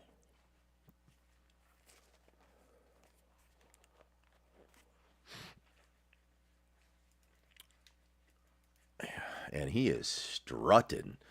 Sunglasses on inside. Sunglasses on inside and at night. Okay, that's a bold move. Well, at least you know the guy's got moxie. he's got a little swagger to him, I guess. I mean, to me, I think wearing sunglasses inside and or at night is really dumb. And if you're doing both, then even dumber. You're like the guy that walks into a bar at 10 o'clock at night with sunglasses on. You know, you're the douchebag. You're the tool. But, you know, hopefully that's not the case with this dude. But definitely gives off douchebag tool vibes. And next up is... Oh, it says Buffalo's on the clock, but they haven't changed that yet. It's going to be Houston based on that trade alert that we were told about by Chris from the Twitter. Or, I'm sorry, X, but we still call it Twitter. So the Texans are on the clock. And I would venture to guess Houston. I would say Houston again. We've been preaching it, but it's been a thing. I mean, not that we're saying it all the time. It's not happening. Trenches, right? I would say I think Houston goes trenches here, and to me, I would want to go offensive line, but I don't really believe there's really truly great offensive linemen left to draft right here. The highest rated one I would say would be Caleb Lomu out of Utah, offensive tackle. But I mean, there are defensive linemen, defensive tackles that edge rushers that are there. Again, Keldrick Falk, Caden McDonald, Peter Woods out of Clemson. Yeah, I'm gonna go D line here, and I'm gonna go Keldrick Falk on this one. Actually, I know I selected him a couple picks back, but I think he might go here. Edge rusher, and I think he's a better value right now than trying to reach for an offensive lineman. And reach, as far as my opinion goes, I'm not saying that's everybody's, but.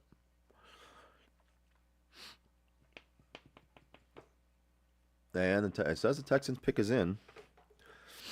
I'm not on the X or the Twitter, so I don't really 100% know. I can't get sooner updates.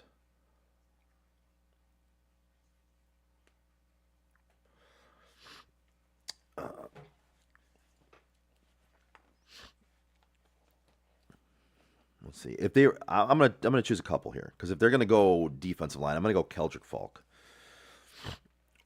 And if they go offense, I'm going to go...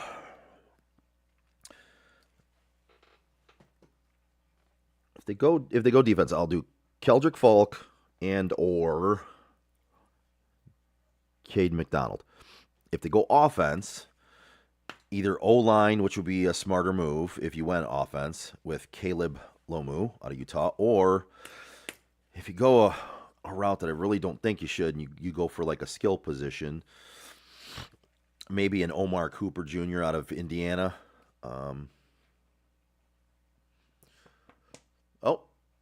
Kalen Rutledge is the guy out of Georgia Tech. Guard out of Georgia Tech. So they did go offensive line, and they did not go with Caleb Lomu out of Utah, but, it's an offensive line pick. C.J. Stroud, you have to try to protect him, and going in the trenches makes sense on this one. You can bicker about what player it is, but the strategy itself is smart. So that's a good move. We have Miami on the clock at about 7 minutes and 17 seconds right now. Their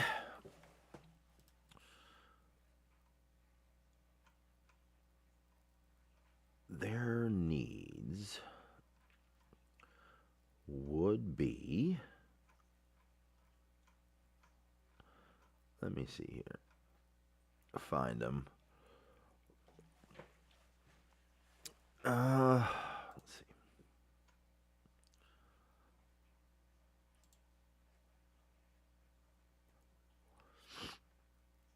Needs are, fucking everything. I mean, wide receiver, because, they have none. Cornerback, edge, tight end, safety. They did grab Malik Willis at quarterback to take the place of Tua. But again, if you don't have any offensive weapons, they're going to be lucky to win one game. So maybe they do go offense to try to give Malik Willis somebody to throw to, other than if any of you guys out there want to go try out for the Dolphins, you can. Hold on. Dolphins. Yeah, this one is. This is a trade up. By the way, this is a trade up. Dolphins traded up to this spot with San Francisco. They turned number 27 to the Dolphins, and the Niners get picks 30 and 90. So they gained an extra draft pick at 90 for dropping back 3 spots. So not a bad move on the Niners' part. Get an extra draft pick. Try to stock the cupboards again. Make sure that the injuries that happen to you don't sink you like they have. Try to get some depth. I can see Miami going Jermod McCoy maybe out of Tennessee.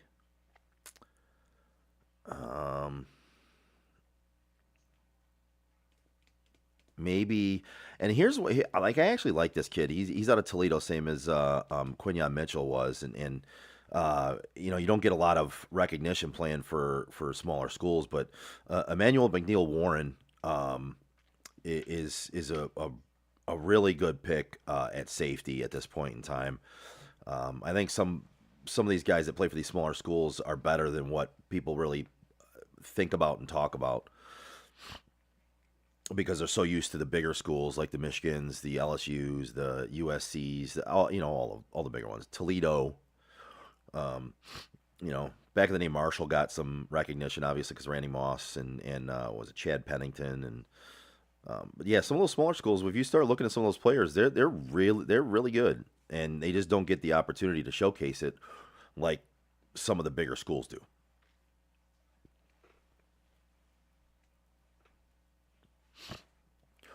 And I don't know if anybody else is doing this, but when I'm watching this draft, I keep seeing Pittsburgh on there, NFL Draft Pittsburgh, and we know where it's at. You don't have to keep advertising it. And to me, I keep thinking Pittsburgh is getting ready to select, and it's just a split second.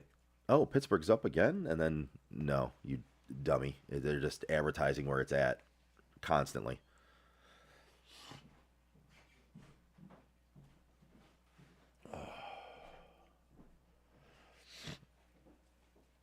And whoever the Dolphins take, I think is they obviously want whoever they're taking to trade up 3 spots and give up a pick later on.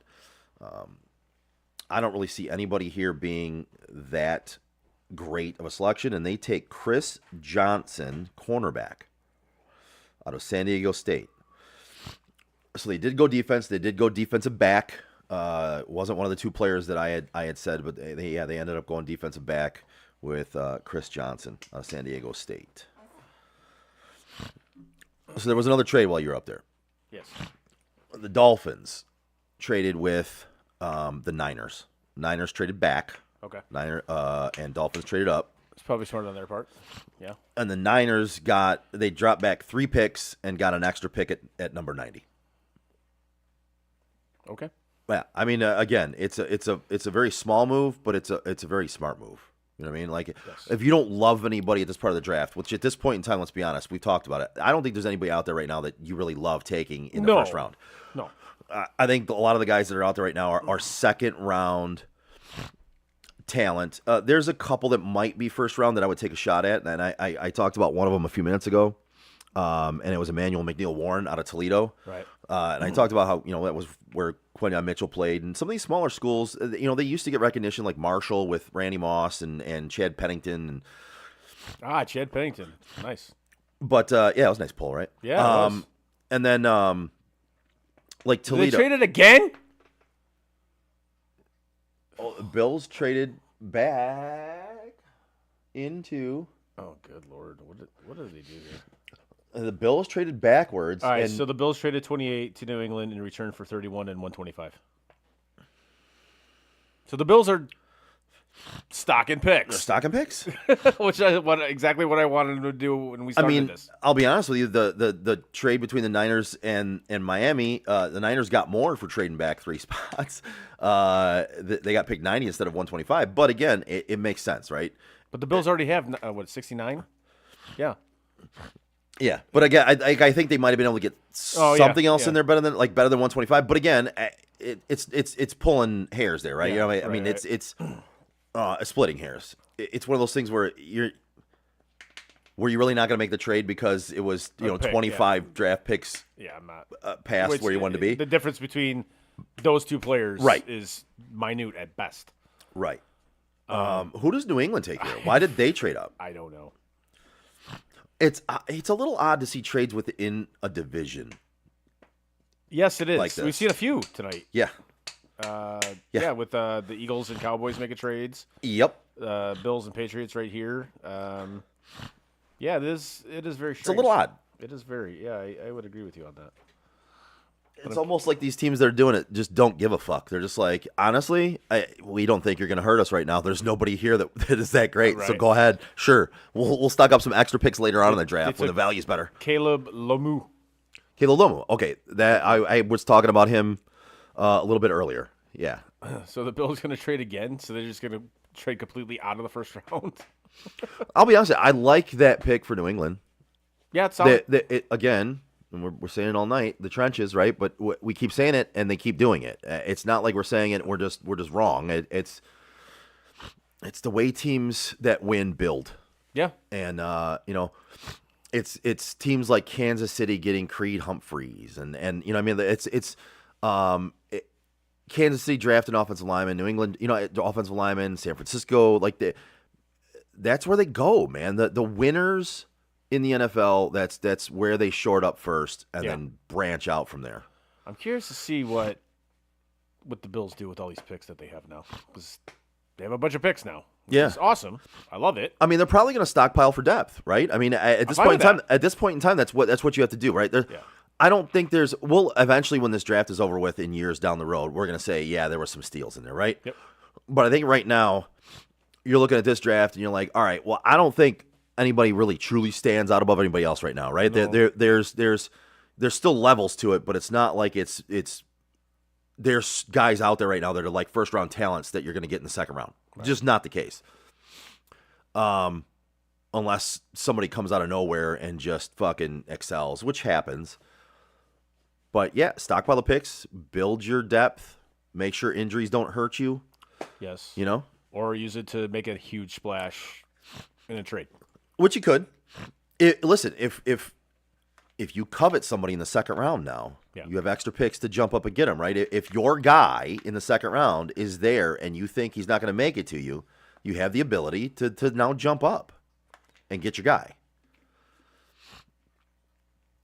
I'm curious to see what Bill's Twitter thinks about this. I'm sure he'll, I'm sure they'll be rational about it. Yeah.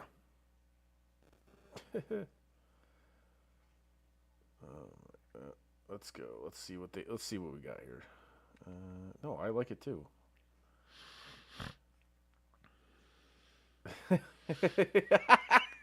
Yep, this is exactly what I thought it was gonna be. It's awesome. What's that? We got one guy, I actually like it, and the next, why are we always trading back, bro? What's the point of having 100 picks if they're all the worst fucking players?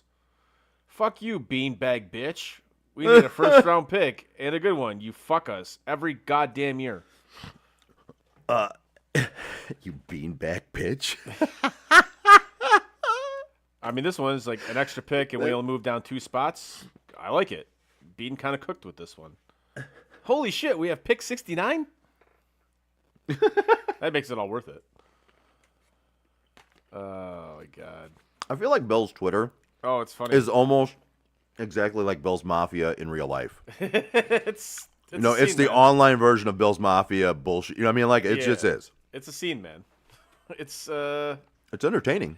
it's like any fan base. Yeah, oh yeah. Like Twitter, it's just you get the rational people, and then the rational people get shit on by these fucking psychopaths who just like any move or anything that's done is wrong.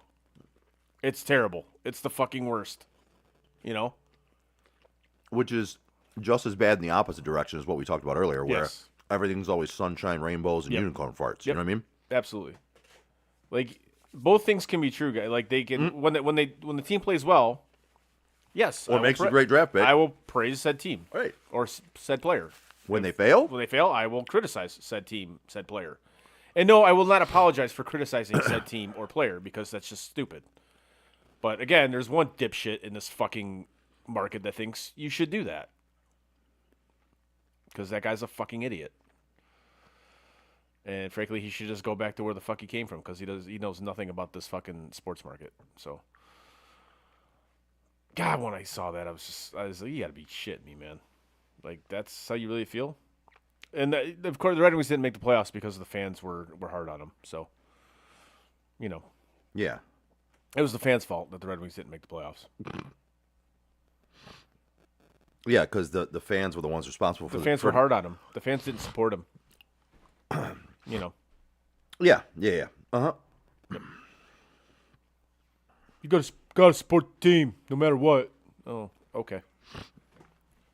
No, you know what? Booing them is supporting them because it's telling you, if nothing else, that should signify to the players that, hey, we're not playing very well. Like, maybe we should do something about that. If your fan base is booing you, it's not because they just want to boo you. Right. It's not because you're There is winning. a reason for it. It's not just because you're winning and they just don't like you. Yeah. Like, if you're winning in their fan base, they're going to cheer. We have another trade. Jets traded up to San Francisco spot at 30. So, Well, San Francisco backing up again. yeah. So, Jets get 33 and 179. The Niners get 30. A lot of trades this year. Yes. I think it was, one last year? Maybe? In the first round? I think so. I'm trying to think. I don't even know if there was one. I want to say there was one. But I could be wrong about that. Yeah, I'll be honest with you. It's too late in the draft process here in the show. I'm not stat girling it on that one. No. But I think that you might be right. There might have been one. But if there was any, it was just one, I Yeah, think. because last year was pretty chalk.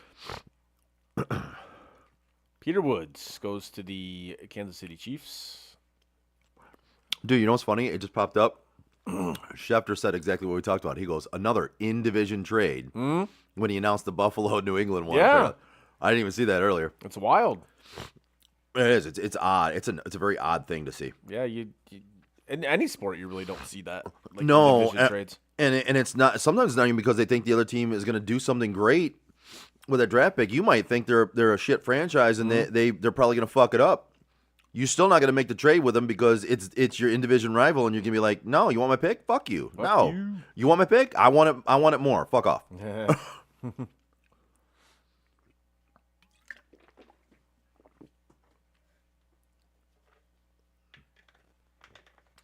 The Jets have a third first-round pick Makes sense. in a draft that doesn't have a bunch of first-round talent. Are they going to take another tight end? That'd be funny. I think it'd be fucking hysterical if they took another tight end.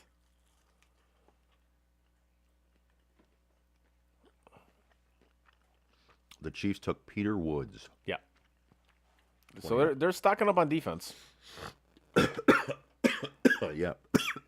Damn. Which that's the thing. Like their defense really wasn't the issue with that team. Bro, that fried corn on the cob Yeah. has a spice in it. Oh, it hits you pretty hard, eh? It hit me unexpectedly. I didn't expect that kind of heat coming out of a fried corn on the cob thing, but heat. Unless I just got a really potent spot. It can happen. That one caught me off guard. Pain. Oh yeah.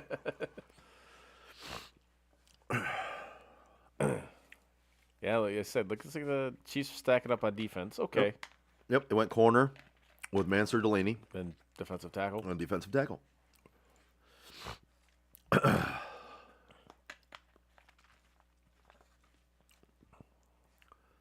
We got the Jets in. Jets are going to take another. I have no idea what the Jets are going to do. Dude, nobody knows what the Jets are going to do. I'll say, does anybody know what the Jets are going No, to I don't even think the Jets know what they're going to do. do? Yeah. I think they just throw, like, darts at a dartboard and say, all right, this guy.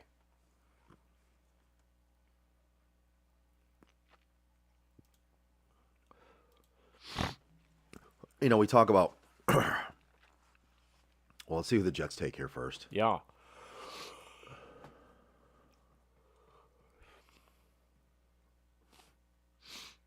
Come on, guys, announce it. Omar Cooper Jr., wide receiver. Okay. Alrighty. All right. Alrighty. I don't know, man. You got to get your franchise quarterback, Geno Smith. Another receiver, I Your guess. franchise quarterback, Geno Smith. At one time, yes, he was. Well, At one time, he was the franchise quarterback of the New York. then he also was DeGeno. But he ain't DeGeno anymore. Geno anymore. At one point, I didn't even know he was in the league. That was 100% accurate. I did not. I'm like, wait, that dude's still in the league? All right, cool, man.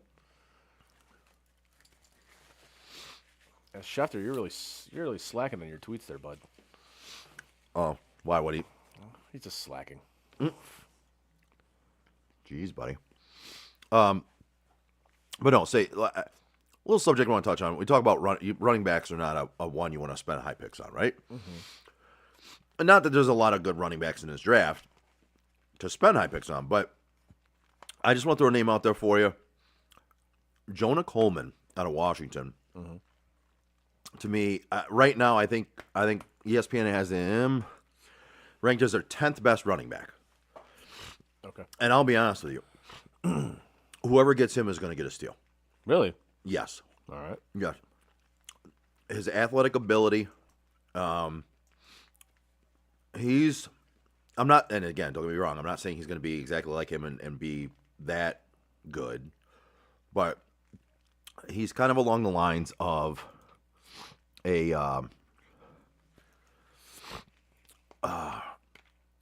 Jahmyr Gibbs. Oh. He's quick. He can catch the ball. I think he's gonna surpass his draft pick capital. Yeah. Yeah. All right. Just a Jesus Christ. Just a random stat I wanted to throw out there, or a random comment. What? Bills traded again. They did. Wow, seriously? Tennessee traded back into the first round with Buffalo's pick at 31.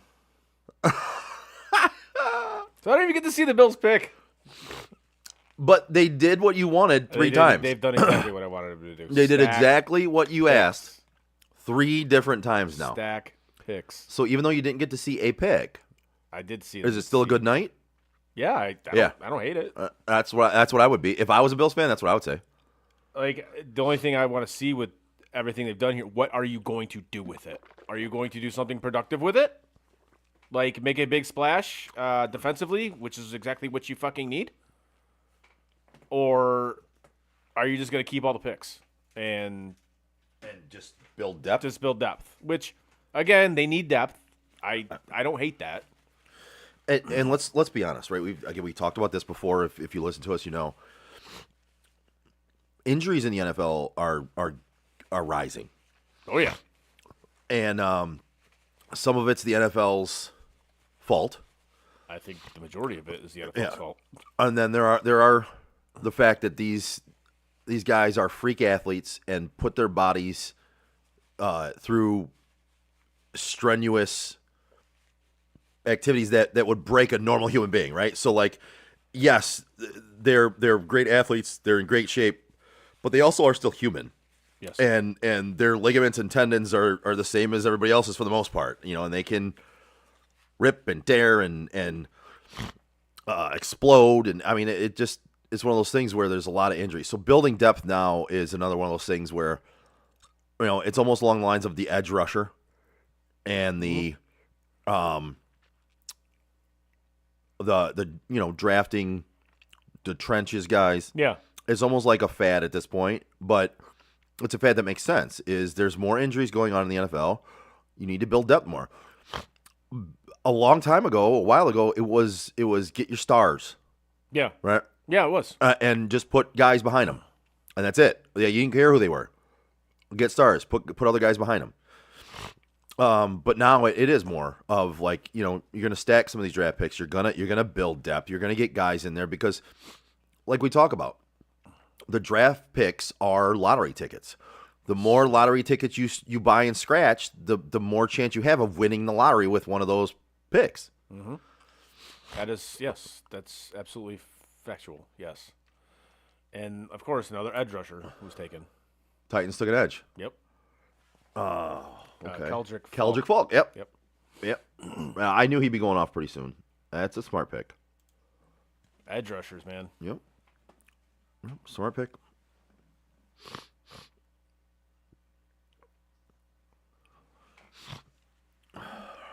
It's right now for me. I would say Emmanuel McNeil Warren is my highest rated player on the board for me. Oh, yeah? Yeah, out of Toledo. Toledo? Toledo. I just want to see what the Bills got. Where is Toledo? I want to see what the Bills got for that pick. Oh, they haven't updated? Uh-uh. Huh. Let me go back over to DraftCast here and see if with the number 30 pick they acquired from the 49ers, the Jets select Indiana. Okay, so that's not that one.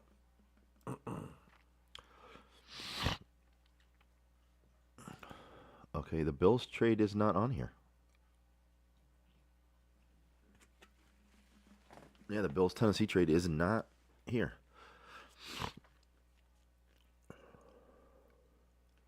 All right, so Did you find it? I did. Okay. All right, so Titans receive the 31st pick, Okay. the 69th pick, damn it, and that's the third round pick, and then the fifth round pick, 165. In return, the Bills get 35th overall pick, 66, and 101. So they upgraded the fifth round pick to a fourth round pick, Yeah. and they actually upgraded the third round pick too. Nice. Well, that's good. I don't hate it. I don't hate it. So they didn't lose any picks. No. They went back at one pick in one round, and they went forward in two other rounds. Correct. Yes. Dude, that is their fucking strategy. Exactly what you said you wanted, man. Yeah. You're getting what you wanted. I'm awesome. getting exactly what I wanted. Like, hey, man. That was like 15 minutes ago. Okay. At least one of us did. KC Concepcion. Fucking kidding me.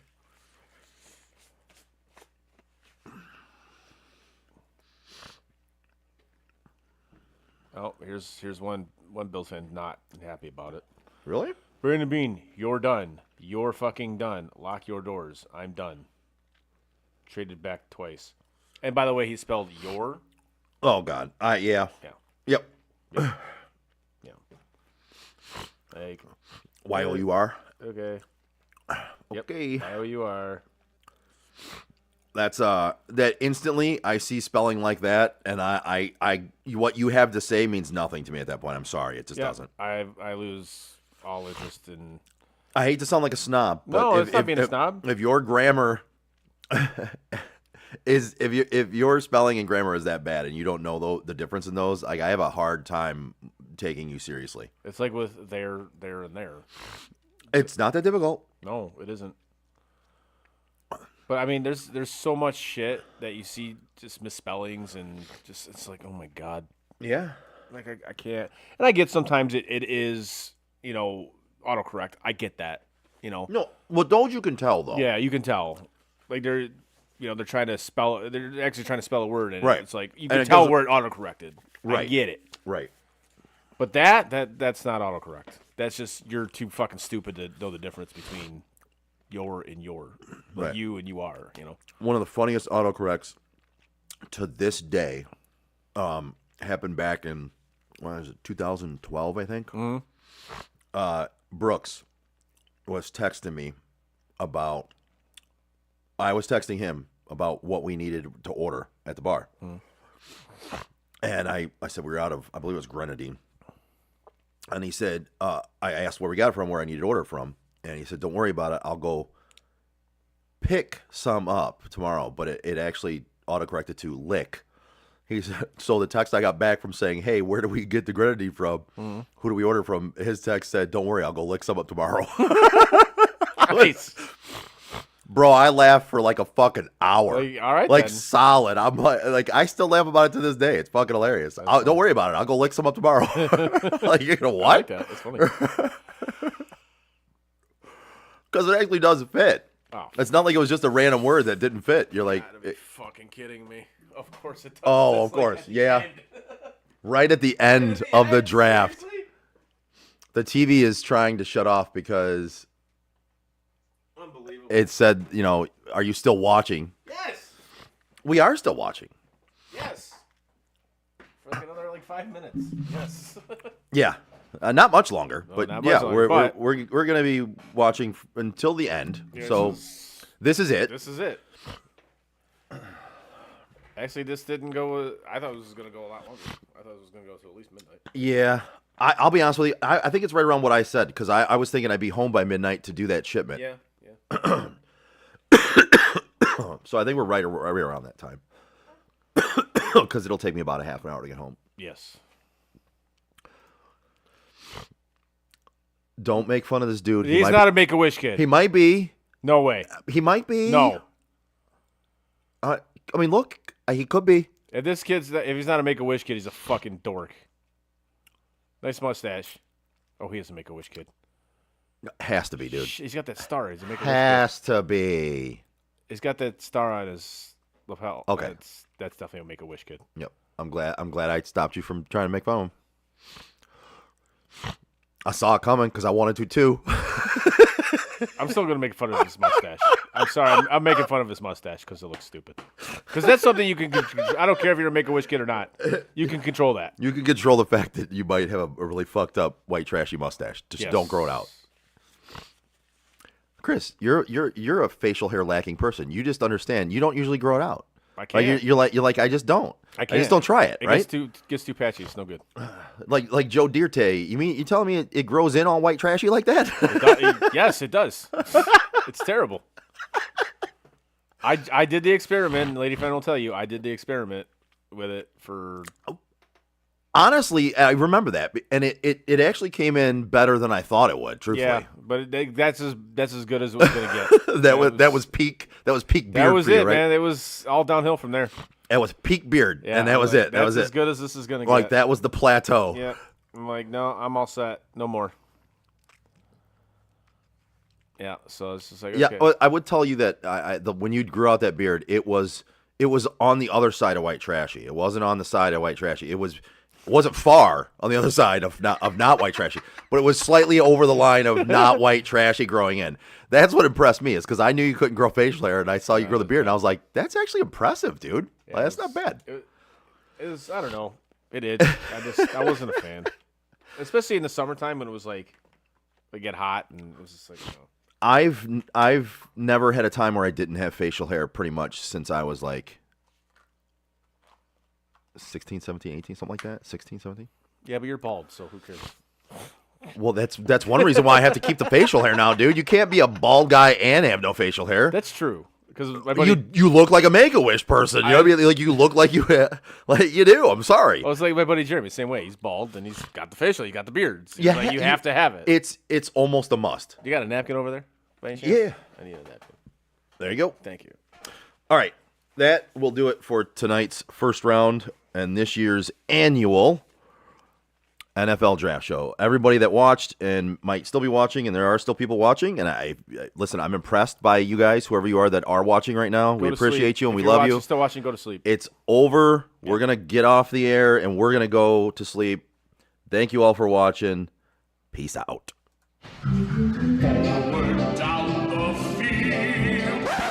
Fuck this shit, I'm out. Fuck this shit, I'm out. No thanks. Don't mind me. I'ma just grab my stuff and leave. Excuse me, please. Fuck this shit, I'm out. Nope. Fuck this shit, I'm out. Alright then. I don't know what the fuck just happened, but I don't really care. I'ma get the fuck up out of here.